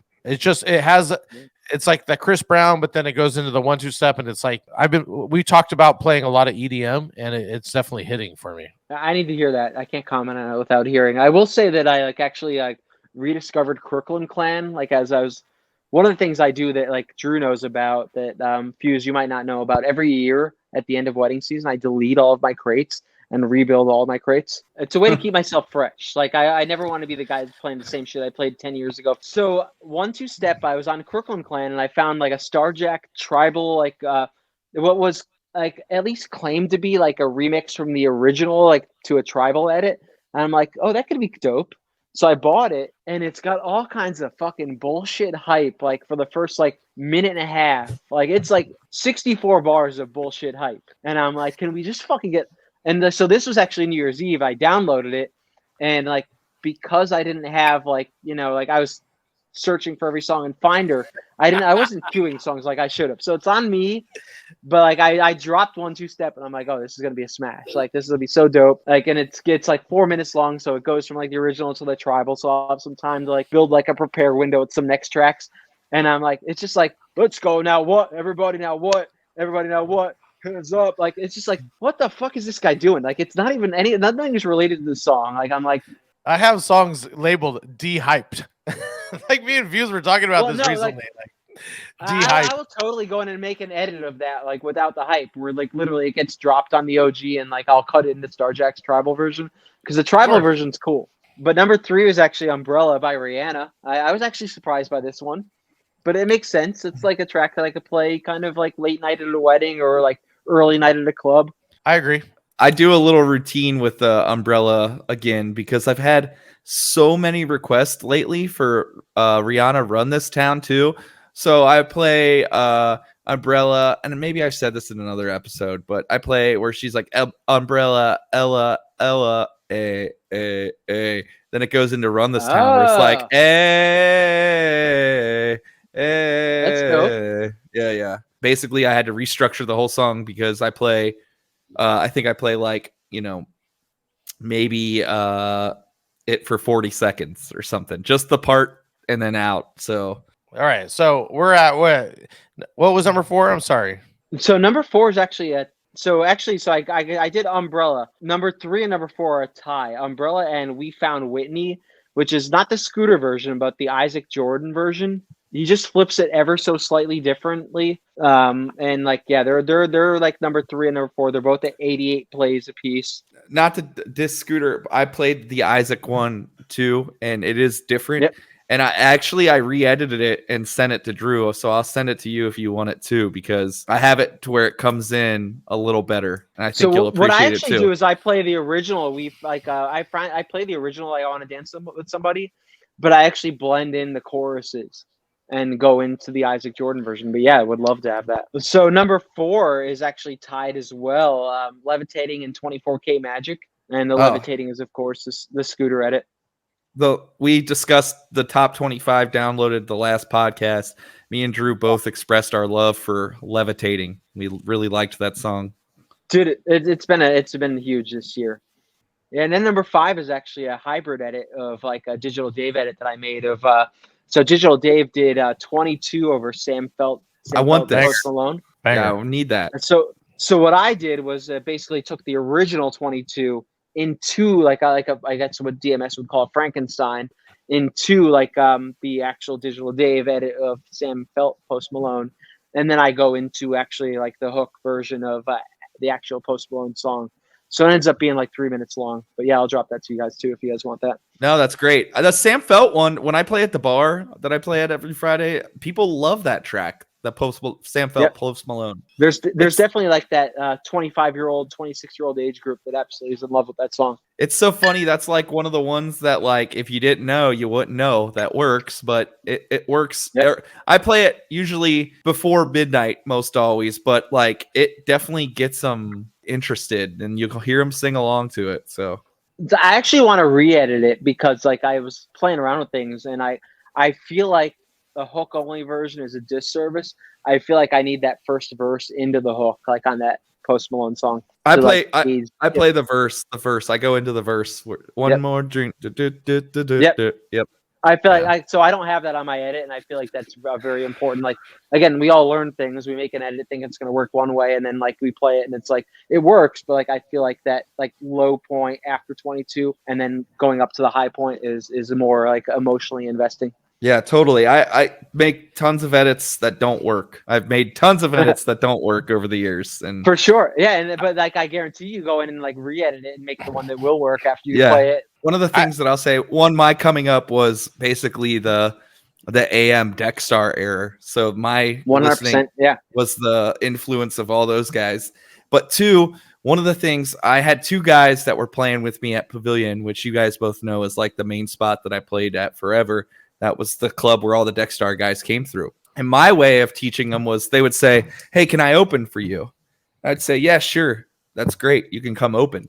And then they would listen to me play.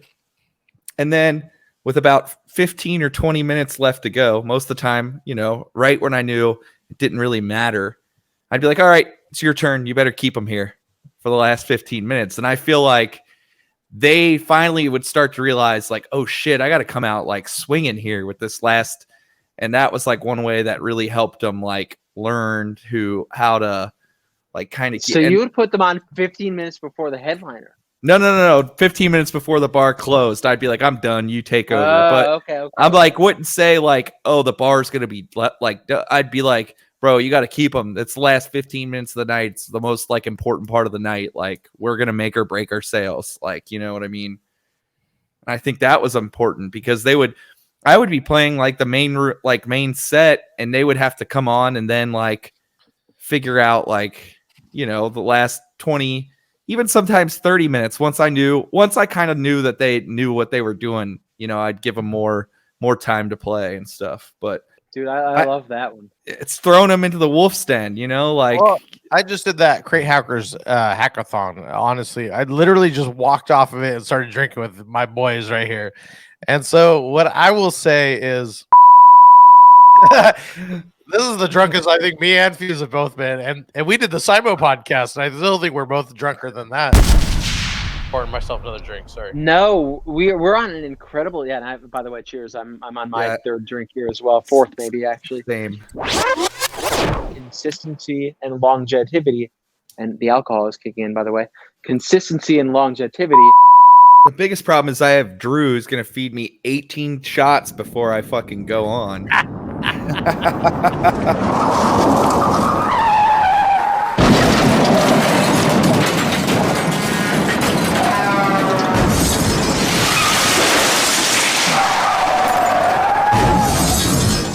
Take two. All right, so we're back for this awesome interview. The alcohol got a hold of us, and I know you can tell that from right before this. AirPods were dying, mics were dying, and we didn't want this interview to go to waste. We think it's a really awesome interview, and Alex is the man. So we wanted to, just clean it up and really get these questions dialed in for you. Yeah, glad to be back or rejoin you guys.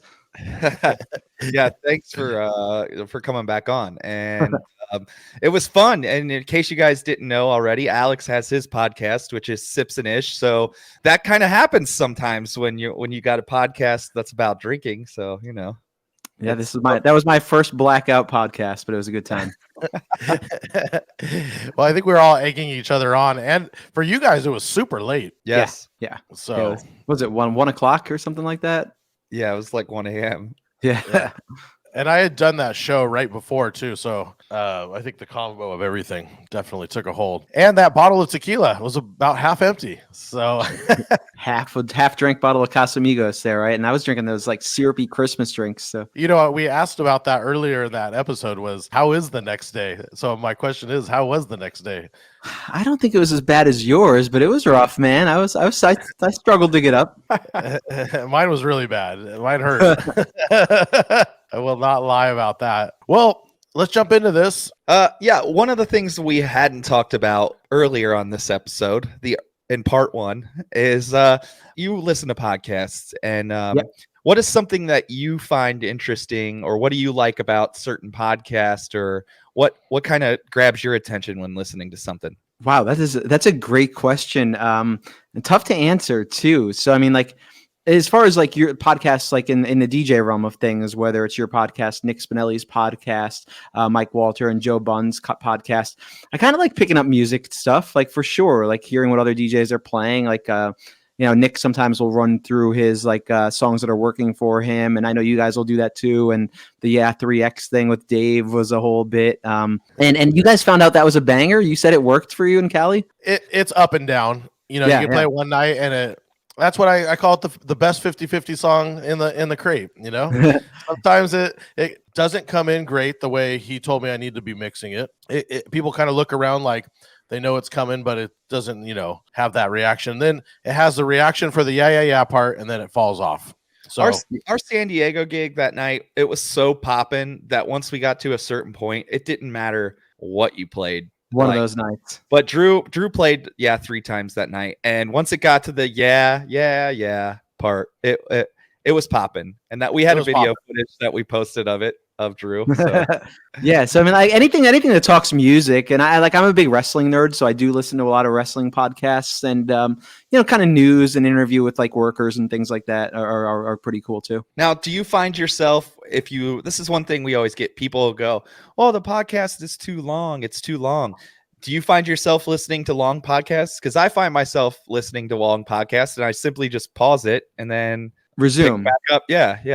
Well, I mean, I'm a big Joe Rogan fan too, or at least of his podcast, and sometimes those could be 2 or 3 hours long. So I actually listen to podcasts in the gym, which I think I mentioned on the last recording. So like the Joe Rogan podcast, that could be 3 workouts. But again, so I mean, I'm sure you guys can look at the stats of your podcast, which I know I can, and you could actually look at, by at least on my stats, where people like fall off or where the viewership or listenership kind of picks up. So it does seem to be like the 45-minute mark is like the sweet spot. But I'm not really in this for the commercial aspect. You guys probably are. So maybe are, I should say. So like I always go along anyway. Totally. At this point, we just like the conversation. I think that's what we want to start doing short YouTube stuff for, but keep the podcast as long form. I think that's what a podcast is. I think our goal with this is to just do as much and push ourselves as much as possible. It's been so refreshing for me, and I know for Drew as well, to kind of have somebody that you're chatting with once a week that is kind of keeping you on top of things. And I think our goal is, we just want to do more. And if more brings, any kind of monetization, great. If not, that's cool too. That's not why we're doing this. We're doing it to push ourselves and just build a bigger, Fusamania brand and a bigger Drew Pierce brand from it, and that's kind of our thoughts, at least. Yeah. And I actually of course, the entrepreneur in me, lit up when I saw you guys were doing your mini California tour too, because that could be a whole thing for you guys. Like you guys can go out and play Chicago and all the cities like that, Philadelphia, and kind of do that. And it's a cool way to hang out, build your brand, and then also maybe even interview somebody in those towns. Totally. And we would like to do more of that as well. So we're hoping to do more of that in the future. With one other thing that we wanted to ask you is, and we might have touched on this earlier a little bit, but you're now engaged and you guys have a child.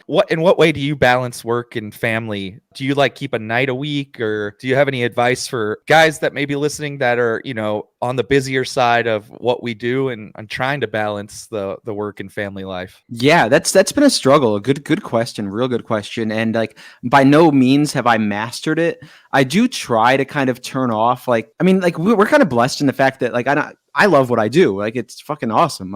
This isn't punching a clock. My father can't wrap his head around the fact that I enjoy what I do. He's like, you're supposed to be miserable at work. That's what fucking people do. They go to work, they're miserable. They come home, they're miserable. But anyway, so yeah, I like what I do. So I do kind of tend to overwork. And I think we all do, whether it's, sitting down on our laptops, making edits, we're just going right to emails first thing in the morning. So yeah, it's definitely kind of, I think what's important is to set aside that family time. And for me, obviously you try to give a little bit every day, but Sunday is family day where I'm I don't do business on Sunday day. Every once in a while I'll get people texting me yo, can you send me some bookings for March or April or May? DJs that want to be booked at the clubs that I book. I book DJs at, and I'm yo, don't do business on Sunday. Or sometimes I'll ignore the text until, Monday. Text messaging bugs me. I'm very antsy to reply to text ASAP, which isn't necessarily something I have to do, but it's something I feel obliged to do. But yeah, so setting aside that day for family, or, if I have a wedding opportunity on Sunday, making sure I get paid very fairly for it and not discount, which I might have done in the past because it's a day where I'm not working. So yeah, that's that. And then just be present, man. And for me, I'm a phone guy. I'm addicted to my phone, and I need to leave my phone in my office if I don't want to touch it or play with it when it's family time. So that's super important too. Yeah. And just making sure you spend good time with the child, the kid, my daughter, make sure she has some fun time with me. And then, I mentioned on Saturday we had Nick Spinelli in the club, and I went home and sat on the couch with my girl and watched a movie instead. So, yeah, just quality time is really all I can answer on that. So great advice. Yeah, I agree. That's good advice. And another question we had, this is kind of jumping around a little bit, but you're in Penn State and you booked some clubs there and stuff. Is there any food that you can get in Penn State that you can't get anywhere else? So the one that jumps off that's it's not what I would say is indicative of Penn State, but grilled stickies. There's a local diner that makes grilled stickies that, they grill them and then they put ice cream on top. And that's kind of a Penn State tradition. What's a grilled sticky? I have no idea. I've never Oh shit. I'm sorry. So it's a sticky bun that is so it's a sticky bun. They grill it, they put ice cream on top, and that's cooked in butter. So it's crispy and sweet. And it's, way better than Cinnabon, but that's not really saying much. And then, of course, there's the Susie Wong egg roll, which is a traditional egg roll. It's just a Penn State staple, the Susie Wong egg roll. So those are the two super touristy. I guess I got to take you for that kind of thing. Is there a super long line or is that just an after hours type of thing? No. There's so the Susie Wong egg roll is exclusive to 3 or 4 spots. It's the wife of the owner of these 3 restaurants and bars, so you can get them at either one. And yeah, never really aligned, nothing too crazy for that. Although Waffle Shop, it's not Waffle House, but Waffle Shop. There's 2 of them here in town, and those lines on Saturdays and Sundays are pretty legendary. Even on weekdays, it's tough to get in. They're only open till 2, so it's 100% a breakfast spot. College areas and breakfast spots are definitely a poppin' thing. The only way to get rid of a hangover is like greasy, shitty breakfast food. And Yep. to start the mimosa Bloody Mary, or Drew had me try the michelada. What is a michelada? That sounds amazing. It is amazing. It's a very Mexican drink. Basically, it's people try and compare it to a Bloody Mary, but it's not. It's clamato and lime and way too much salt. And if they've been done in different ways, but basically it's like a Mexican candy flavor around the rim with your favorite beer, usually a Mexican beer. I usually do Modelo. Man, I like the sound of that more than I like the description of it. The name is I don't know about that. Do you like Bloody Marys? I am a major, big time Bloody Mary fan. Yeah, I think you would like it. Do you like it has beer? To be done with clamato. I do like beer. I'm fine with clamato. I'm not the biggest fan, but I'm fine with it. Anytime I've ever had it done with Bloody Mary mix, it's always a disappointment. I feel like the clamato just really does it right. Okay. Well, Yeah, I got to try my first one at El Chingon, and it was just okay to me. It wasn't. I don't know. I wouldn't order it again. But Drew, in all fairness, I didn't get. He said like there's other places that he's had them that are better, so I didn't get the one to try. So another thing that we wanted to talk about, we might have talked a little bit about this in the first one, and depending on what makes the cut and what doesn't from the edit, but we know you're big with like to-do lists, and I remember you telling us about a new thing you take hand notes with, but it switches them to digital. Can you elaborate a little more on that again? So that's the Remarkable 2 tablet here. It's actually right in front of me. Always is right in front of me, and big fan of it. Like it's got its nuances, but I like it. And like so, it's cloud-based, so you could bring in your Google Docs as well. You could share to Google Docs or Dropbox on it. So, but yeah, you can handwrite your notes. So like if I'm talking to a couple, taking notes about their wedding, I can click a little button. It'll transcribe my handwritten notes into type, and then I could just sync it with a Google Drive, and then so I'll create like a different Google Drive folder for each event, each couple, and kind of sync the notes so they're in one spot. I love that. I've been using OneNote. Yep. Are you familiar? Yeah, it's Microsoft, pretty much the same thing. I just like it because I can make my own sheet, but then at the same time, I could dump the coordinator's stuff in it that shows up as a printout. Okay. So I do love it, but I big up on the tablet. Does the tablet have cellular as well? No, it's Wi-Fi only, man. It's like, so, I mean, I like it so far, but I'm only like a month and a half into owning it. I got it on Black Friday, and like there's definitely some nuances it has, for sure. Yeah, it's a new tech that I'm learning, so it's kind of wrapping my head around how I'm going to use it. But I'm a big, I like OneDrive, I like Evernote, all of those types of services. But I'm a big hand notes guy when it comes to like meeting with clients. I just like the pen. Even my to-do lists, I like pen and paper to-do lists for my like daily tasks, and I like the feeling of crossing them off. So this like helps me at least stay organized in that manner. Now, speaking of new tech, is there anything else that you've been on lately that you're really into? You know what? I don't know really if I answered this the last time. Nothing really comes to mind with the exception of this. I did order the Rev 7 since we chatted last. I ordered it the day it came out. Yep. So I'm looking forward to getting that and playing with it. Also anticipating my new MacBook Pro. I got the 14-inch. So that's just waiting on that. How far out is that? Late March. Oh, wow. When did you order it? It's like 2 months out? Yeah. I mean, so they're saying 2 months out. I might get it sooner. Like I know one of our mutual friends actually, his is on its way, and they said like mid-March for him. So you're going to get a new controller and a new MacBook all at the same time is basically what it sounds like. Yeah, like Christmas, man. Christmas right before, yeah. That's cool, though. Is that going to be your DJ laptop? No, I have a 2020 13-inch MacBook Pro that works fine. Like it's probably more than adequate for Serato, and I'm in the midst of reorganizing my entire music library now on that. But that's going to replace my iMac, which is, I believe, a late 2015 iMac. So time to get rid of that and update. You gonna get a monitor to go along with that and like dock it, or? Yeah. Yep. Okay. So like I probably won't be permanently docked. I like the fact that I can be mobile with it, and have a separate laptop for just purely DJing. But yeah, I'm probably gonna get like a 32-inch monitor, nice little curved 32-inch monitor. I love it. I love it too. I have the curved 34. Oh yeah. Well, Yeah. Yeah, you might have to send me that link. Maybe that'll be the one I jump on. I have a regular 32-inch TV, and I was over at Fuses, and it's all encompassing. That's what I like about that curved widescreen versus the TV. I just feel a lot of wasted space.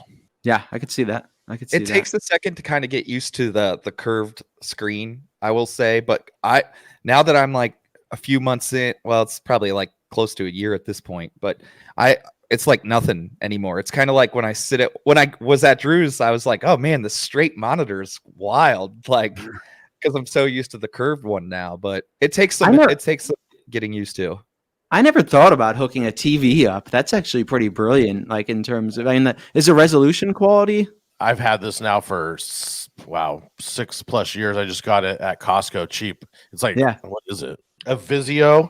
The resolution's good. It does 1080p. I mean, if I'm not doing crazy video editing or any color correction, it's great for what I do. I basically have it positioned where I have the TV. It's up on a platform right now, and then my laptop's on the bottom. And I like having both. I'm just so much faster on a laptop keyboard than a mouse. So I like the trackpad and then typing. And then there's a program that I would recommend to just about anybody using double screens. It's called Better Snap Tool. It's with a shortcut. You could throw it to either monitor. So I have just shortcuts, and I can basically say, go to this screen, go to that far right corner, go to this far left corner, and it makes my workflow just really fast. So I like having the two screens. I can have emails and texts just on the bottom where I'm not looking, and all my main stuff goes up on the top where it's like eye level. Yeah, I actually just wrote that down on my notepad. You mentioned this right here, so I think it's a great segue. Is you are in the process of redoing your crates, and I know you do this all the time. I kind of did it, but I didn't take like the ballsy move of just like completely wiping them out like I know you do. So explain that process. Yeah, so every year, typically like in the beginning of the year, when things like, for me, things are pretty damn slow, January, February, which is a welcome break after we're just going fucking hard like for like 9 months in a row. So every year, like what I do is I used to actually just literally delete the crates in Serato, like every single crate, and I would just have my open music library. I'd scan for duplicates. I'd retag shit that just got thrown in. I'd get rid of a lot of stuff. And I've already kind of been through that process on my current music library. But what I did this, like for the past 2 years, what I've been doing is actually I have a crate, like a master crate called Archive, and I'll drag the old crates in Archive and just keep them as sub crates. But yeah, every year, like I redo my crates completely. It's like, I almost consider like, the year 2022 is a new tour that I'm working on that starts in mid-April. And I want to be ready for my new tour and then just kind of like go in there with some new routines, new music, both new music and like music that maybe has fallen off on the wayside that I kind of put in a vault because I played it out a couple years ago. So things like that. Yeah. And so I'm pumped so far, man. I'm really excited to take these crates on the road. So I want to know what you end up doing. Do you retag the names of these crates into something specific? Is it like a wedding crate? I'm just curious on your workflow on that, because I used to change the name of them and I would always redo it to where it's like, oh, peak hour. And then I got rid of that. I'm like, and I'm kind of the same way. I'm always redoing it, but I'm curious, do you keep the same every year or is it change? It changes slightly based on what I think I'll need or what I want to have. So like right now I've got like 4 or 5 main crates. I'll kind of run through so I've got 2022 club, which are things that I would play in a club setting. And that's kind of like a real club, like bottle service, a big light show, things like that will, I'm self-explanatory club stuff. Then I've got 2022 Party Bar, and there's some crossover there. So there will be tracks that are in the club folder, in the Party Bar folder, and vice versa. But Party Bar is basically, to me, like, I don't play stuff with like EDM drops at a party bar. So it's like throwbacks, hip hop, a little bit cheesier too than my club crate. So I've got that. Then I've got wedding dance crate, which is basically, me, like people, like when it comes time to dancing at a wedding. And that's actually very similar to my Party Bar crate because I play pretty progressively, but there's some stuff with drops in it and some stuff that, some older stuff that I necessarily wouldn't play at a college party bar or whatever. And then I've got a crate called fashion, which is like a genre that I'm like very like, I'll play it maybe like 15 times a year, but it's just something I really dig. And that's kind of like your indie kind of vibey stuff. And sometimes I'll even go to that like at a bar that is, more of an upscale bar without dancing, like a dinner bar or something like that. But fashion shows, like charity and corporate events and things like that. I basically make that crate just because I really dig it. And that's like a lot of Simo edits in there, of course. Mine's called luxury. It's the exact same thing. Okay. I only called it luxury because when I used to play that, I worked for a magazine called Modern Luxury. And it was that was the only reason I tagged it that. But I really like fashion because I felt like I was doing fashion shows, and it's totally what you would play at that kind of vibe. For sure. And then I forget what the other crates are, but that's kind of like those are the main ones. And like I'm gonna like so when a lot of people like will set up like so you said you have an opener crate and like whatever. I like prefer just for my workflow, and crates are 100% based on like how you play. So everybody could be a little bit different. So for me, like my club crate, like I trust my own judgment, like in terms of like what's going to work early in the night, what's going to work as you're building the dance floor, and what's going to work for your peak hour and then your late sets. So it's just one big crate for me to flip through. I agree with that. My question is, sometimes I want to hone in maybe in that last hour of like, and I'm still scrolling through the all crate, right, of the club, but sometimes I'm just like, what did I not play or what am I missing that will be huge right now? So do you like tag that or star that, or do you have old crates that are, in a folder that you can re-reference? So it's a little bit of its muscle memory, like just knowing your music and knowing your music library and kind of having an idea what's going to work the last hour, whether people are still going hard or whether you need to kind of sex it up a little bit for them to grind. And like, so, I mean, like I forget Serato DJ, I think the tracks turn blue when you play them. So like, I know which tracks I've played because they're blue. So like the tracks that I haven't played are still white. So I can hit those. I do. And I have considered making like a last hour crate. And that can kind of be, the tracks that like, people are kind of winding down, they're fading a little bit. Maybe even it's like the last half hour, but kind of like those sexy songs or sing-alongs or whatever, just based on the moment. As you're going through and rebuilding all these, do you start from A and just kind of go all the way down? Are you really re-looking at your entire library? Because I'm curious. Because, say I have about 8,500 songs, which I think is fairly low, but I still find that I'm a hoarder.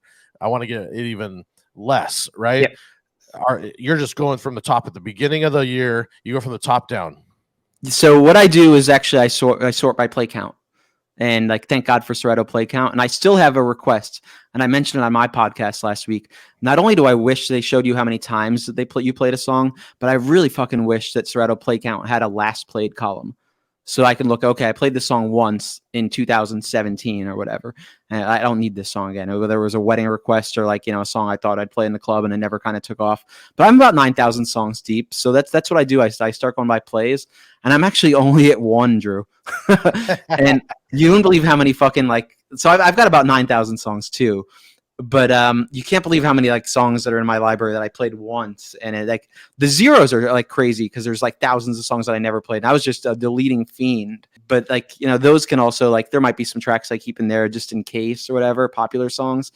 But the ones are nuts, like because that's where it's like you've just been dumping music in your library all year from gig to gig, and then it's like man, like I'm never gonna touch this again. But I really do wish Serato had a last played column. I love that idea, and something I'm going to start at least making a calendar note for, or a reminder, is that you could do a smart crate, but do how many times it's been played and when it was added to the Serato, right? So the smart crate would be, I added a bunch of shit 2 months ago.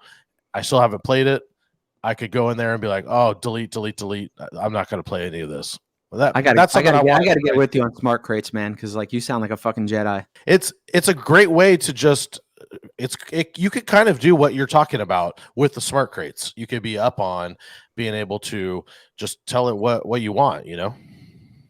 So one of the things that I do, and when I was stuck in Punta Cana with the COVID, I redid my library and went through and deleted stuff. One of the things that I do is kind of similar to what you do, except for my like your fashion crate. I have a crate like both of you guys.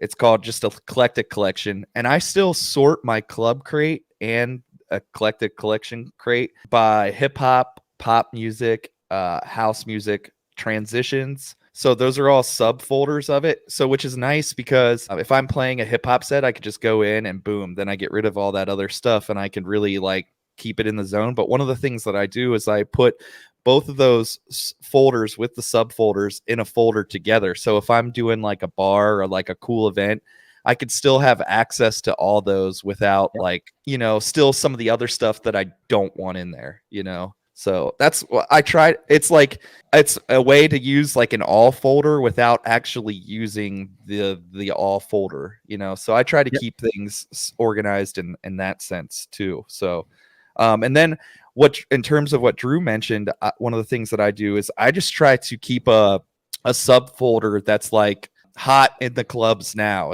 or like something like that, something that I can just, and then I'll put like a little emoji next to it, like a fire. Do you do the fire emoji? Yeah. I've done that before too. Yep.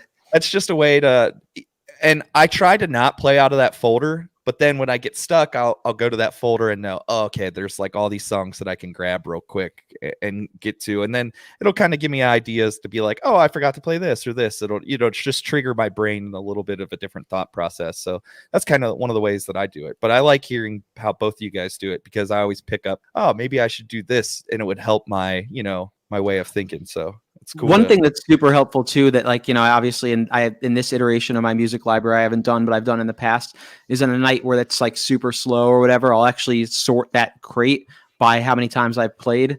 And like, then all of a sudden I'll know, okay, I've played this like, you know, 150 times. It's going to fucking work, you know, kind of like zombified, you know, but it's good in a pinch.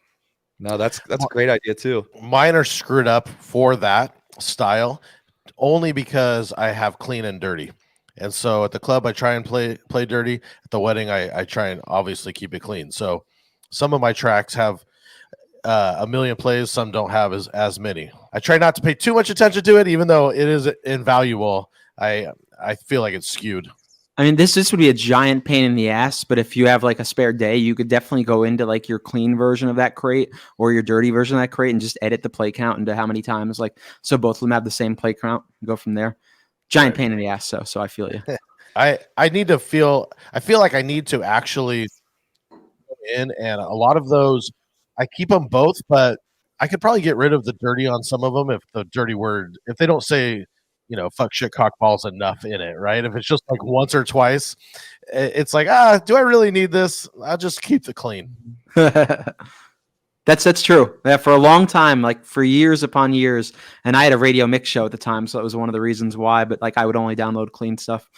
Sometimes with like the new songs, one of the things I like when you get those dropouts, like if it's like where it just drops the vocal completely, it's great even at the club because you'll just hear people sing the words. So it's like kind of like it's like intentional at that point. Yeah, but it's like you're dropping the fader down for a sing along. Too short, blow the whistle. I still have just the clean because it kind of sounds like it stops out and everyone yells bitch. I mean, I almost cut it anyways. I cut it off anyway, so I don't think it really matters because I'm pulling it. So yeah, if you have any other travel tips you want to leave us with, we'd gladly love to hear those. Yeah, I don't travel as much as I used to, but I definitely have some travel tips. Like as far as chargers and everything goes, like I'm a big nerd for the Anker brand, Anker, which is kind of crazy. Like, so everybody knows them. Like they started off as like a super budget Amazon brand that made these cheap ass cables that always break. And somehow they built themselves up to be like a fucking reputable company. I even have like a smart vacuum that's Anker brand. Like that is replaced my Roomba because it's better than my Roomba. So like I have like all of their chargers, and they actually make little tiny bricks here that are 65 watts, which is like the current brick for your MacBook Pros. So then they've got 2 USBs, so I can, plug my MacBook Pro into that. They live nicer in road cases, and like, if you have multiple ones, you can use them for, your Apple Watch. They've got a little insert, and you could charge your phone, your iPad, whatever with it. So that's like my big go-to. I do travel with a neck pillow, the same one that I believe you and Brian B have. Wait, real quick. Back to that power adapter. Do you can that work on a MacBook Pro? Will it charge it? Yeah, dude, 100%. Yeah, 100%. Wow.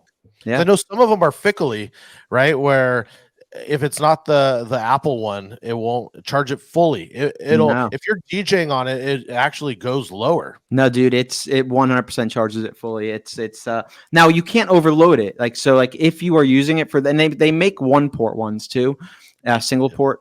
So but yeah, it's 65 watts. It will charge in full.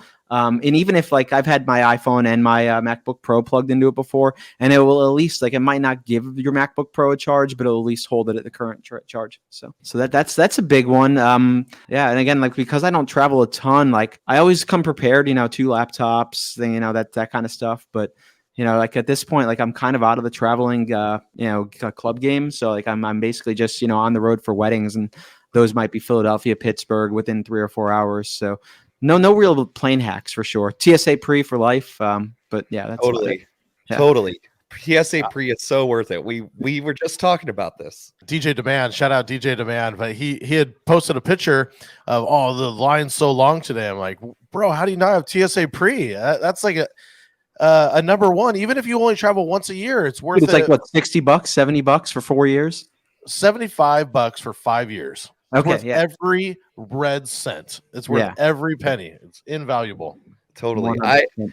When I just visited Drew, I didn't wait. There was nobody in the TSA pre line leaving Cincinnati, and there was nobody at LAX for where I had to go through coming back in the TSA pre. Now the other lines there was, but there was nobody. I just breezed through. Dude, yeah. And it's like sometimes you'll hit like a TSA pre-line if you're traveling on a Monday when all the business travelers are out, and the TSA pre-line is longer than the regular, but like that's super rare. And I'll totally still go through it because most of the time, you'll get the guys. Most everybody knows how to travel through that line, right? Yeah. So, that's my main thing. Like, come on, guys, let's act like we've done this before, right? But, that's kind of the reason you don't have to take your shoes off. I don't got to get my computer out of the bag and any other electronics and all that. I mean, it's totally worth it for that reason right there. Especially if you're traveling with 2 laptops, an iPad. I mean, I've been going through these lines so much that every now and then you get an airport where they still make you take out your laptop, and I'm like, have like five rows of just having to put electronics in single bins because I'm stacked with my bag. Dude, and like, so another thing too, I've got the iPhone 13 Pro, and that little MagSafe. I've got the little white MagSafe, like charging adapter that just goes right on back. That's a lifesaver too. Yeah, Drew just gave me a new one of his hand-me-down cases, and now I can snap that on there. I'm still living on that old 12 though, so it'll still work. It just isn't like. Yeah, it's I don't know what makes it different, but it like works differently somehow. I'm trying to hold out. I've bought the new phone every year. I think since they've came out, I've bought the new one. So I'm just trying to hold out this year. I'm very I can't ever wait. I'm very impulsive. Yeah. So this is just a mental. I'm just trying to keep myself from doing it. One thing that I do that's like the worst when I want something, and like, it's all practicing restraint, which is so difficult for me. Like I find ways to convince myself that I need it and that it's going to be useful. Totally. So like one day I'll be like, well, I wasn't going to buy this, but I need it for this because and it's all bullshit, but it's just no restraint. As far as the iPhone, I've completely given up trying to talk myself out of it, because we'll have our friend Donk will always hit me up like, hey bro, I can't read your text, like that old tech that you're typing on. So at this point I've just given up. I know I have to order it the first day. I have to have it. And that's my one big thing I buy for myself every year is the new iPhone. And I think the camera justifies it, The camera from the 12 to 13. I mean, just when Drew and I were out there with each other and we're shooting videos for each other, you know, anybody who is on an older than 12 that's thinking about make the upgrade. The camera is that much better. It is. This was a 100% camera upgrade. And like, dude, if you do video and use that cinematic mode, it's nuts, man. Like it's nuts. Totally. Especially for low light. It's amazing in low light, almost to a fault, because it looks like it's bright in your venue, right? You're trying to show it's cracking at your party, and it has so much light coming through. It's like, bro, turn the lights down. It's too good. Totally. The spot we played that Saturday was like super dark, and if you see any of the phone footage from like Drew's phone, you're like, it doesn't look dark in there. What are you guys talking about? If I'm got my hand out in front of me, I can barely see it. That's how dark it was, you know? And then if you look at the iPhone footage, you're like, there's no way it's that dark in there. Yeah. And I can only imagine what it's going to be like in 2 years, but yeah. And it's hard to justify unless you're a pro. It's hard to justify buying a DSLR to capture footage of your crowd when you've got a phone this good. I don't have much else, but I did want to talk to you about you're using the Toad booth now. And I know you were just about your wedding setup. It's something I don't think we went over, and wanted to talk about your wedding setup, how much you're liking that new Toad booth and just your setup in general. I like it. Yeah. So for my wedding setup, I was always, and I still have it. I have the whore board with the stereo T, which is, if for DJs who are listening that don't know, it's similar to the bun booth, and I think the bun booth was kind of modeled after it. But yeah, it's a booth on a pedestal. It's sexy. It's sleek. It allows you to feel more connected with the crowd because you're kind of like, they can see your legs. They can see, you mixing. You're right there. But I actually broke my whore board, and I've like been a Toad booth. I've always wondered about Toad booths, and you had one before me, and a lot of people like that I know or that are in my circle had one. So I hit Toad up, and Toad told me about some of the improvements he's made to them. And you can now like kind of see my hands when I'm DJing, and you could see so initially my complaint about the Toad booth was that I felt like you were like a lobby check-in. It's like, you're just like, and especially, have you ever seen the guys that have these big giant, like 4 computers like hooked up to them? It looks like they're in fucking, so I didn't like that look. It looked too industrial. Yeah. So like, I have mine a little more sleek, similar to yours, where, you could see the laptop, but you've got that visual presentation too. So I'll show like whether it's a slideshow of the couple or a simple monogram of the couple. But I also use the Astero AX1 lights, which are the very popular tube lights that you see now for my dance floor lighting. And I haven't even taken these guys out yet, but I've got Bass Boss BB15s, which are pretty intense. Yeah. And I've got the RCF 932As, those are going to be my wedding sound. And never been a sound guy, dude. I think you, are you an Evolve guy or an RCF guy? No, RCF. Yeah. Okay. I have the Evolve 30M that I use for ceremonies because I like the mixer on the back. And even though I know the RCF makes one, I do love the RCF one. It has a 12-inch sub, and this is 10-inch sub. It's just smaller, and I'm gonna use it for ceremonies. I don't need a big ass sub for ceremonies. Yep, I do the same. I've got the Evolve 30M for ceremonies, but I have like since I'm a multi-op owner, I've got 5 sets of the Evolve 50s, and I would use those. But I did always feel like if you had over like 120 people at the wedding, especially during dancing, that like you'd be sacrificing a little bit. So it didn't have enough flow in. So that's why I switched to Bass Boss. I did have ETXs too, and I'd love to do a side-by-side comparison of the ETX 15s and the Bass Boss 15s. But this was another thing too, where like I didn't need it, but in my mind I justified making the purchase, and I was like, I do need this. There's no way I cannot do another wedding again without this shit. My crowd will hate me. They'll know. So yeah, that was that. Yeah. Well, I didn't know that Bass Boss came in a 15. I know you put them in that basement. And we've got 21 inches at the basement. Yeah. Okay. I heard them at Expo, and every time you'd walk in at Expo, they were like the first booth, and it was like, oh man, those things thump. So I'm curious to see how that 15 sounds paired with that. They claim they outclass like commercial 18-inch subs. That's their big claim. And like I've actually heard their 12-inch tops And again, like I'm not like I know bad sound. That's about it. Like I'm not by no means I'm like not a sound nerd. Like if I walked into a club and it sounded like shit, I could say this sounds like shit, but I can't say it sounds like shit because and give a reason. I could just say it sounds like shit. Also, I could say something sounds good. I thought the Evolve 50s sound amazing during dinner. Like I think they sound I mean like at a mid level where you're like, you know, playing dinner music, cocktail music, I think they sound fucking better than just about anything. But yeah, when it comes time for dancing, they kind of get outclassed. But I forget where I was going. Lots of energy drinks in my system right now. But 15-inch bass boss. Yeah. No. Other than like testing it out in my actual storage, like they sounded fine. But I'm looking forward to like seeing how they sound out in the real world. I really want to hear them. I'm curious what you say because I'm curious to hear what you say too. I use the Evox 12s, which is a terrible name because it's technically a 15-inch sub. Yeah, why? I've always wondered why the fuck are they 12s? Yeah, it's the worst because the Evox 8, which makes no sense, is a 12-inch sub. So it's just the worst name ever. But I use the Evox 12s for everything. I just got on the low a white set coming in here in March. So I got a black and a white set.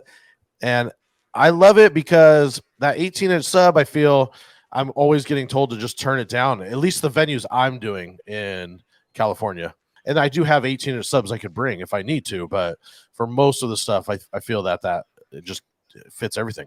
So I was the first DJ in my market here in little old State College, Pennsylvania, that brought subs. And dude, like for the first, like as the older guard of wedding professionals kind of shifted out and the newer guard started coming in, like, dude, every event, like, can you turn down the subs? And I made this comment when I was in Think Tank in New Orleans, last week, pardon me, that like, I don't take anything personal in life. Like you can fucking tell me anything, like whatever, like, yo, this is on this guy. But if you tell me to turn down my music, like I get really fucking butthurt. Like, yo, can you turn that down a little bit? Like I take that shit personally. That's the only thing. Like I get sad, man. Maybe I need therapy. The same way. They come up, they're like, turn it down. You're like, why the fuck did you hire me? But what the fuck's wrong with this guy? And it's never the people that hired me to ask me to turn it down. It's like some random aunt or like, you know, like an old venue professional or something like that, you know. That happened at my wedding this past weekend, and I could see him coming from over, and I knew it was coming. And he's like, you know, I've heard multiple people say that it's too loud. I'm going, you're sitting there with two old ladies. It was not multiple people. It was that is multiple people, Drew. Well, you didn't go all the whole fucking wedding, is what I mean. Yeah, I was pissed, but I was like, yeah, no problem. Got you. Just it's like when you get to the wedding too, and you're set up, and then you see like who's coming in, and the first table right in front of you, they always like end up putting the oldest people there, and you're like, why? Why? Murphy's Law, always. Yep, grandma's right in front of the speakers. Yep, always. It never fails. It's never like the young group, the fun group is right, because you know it's like that would make too much sense to put the young fun group in front of where the DJ's playing. The ones that sit there anyway. I will say, like, I've had one wedding this past year that's super memorable because the young fun group was right in front of me, and like it became infectious. Like I was having a shitload of fun, but I also like may have ignored like the big picture because these people are vibing to everything. And like I forget, like I think they asked me to play like some like fucking like I don't know, man, like a very obscure '90s rock song that like I think it was absolutely "Story of a Girl." I forget who does that. Oh man, you're putting me on the spot. And it was dinner.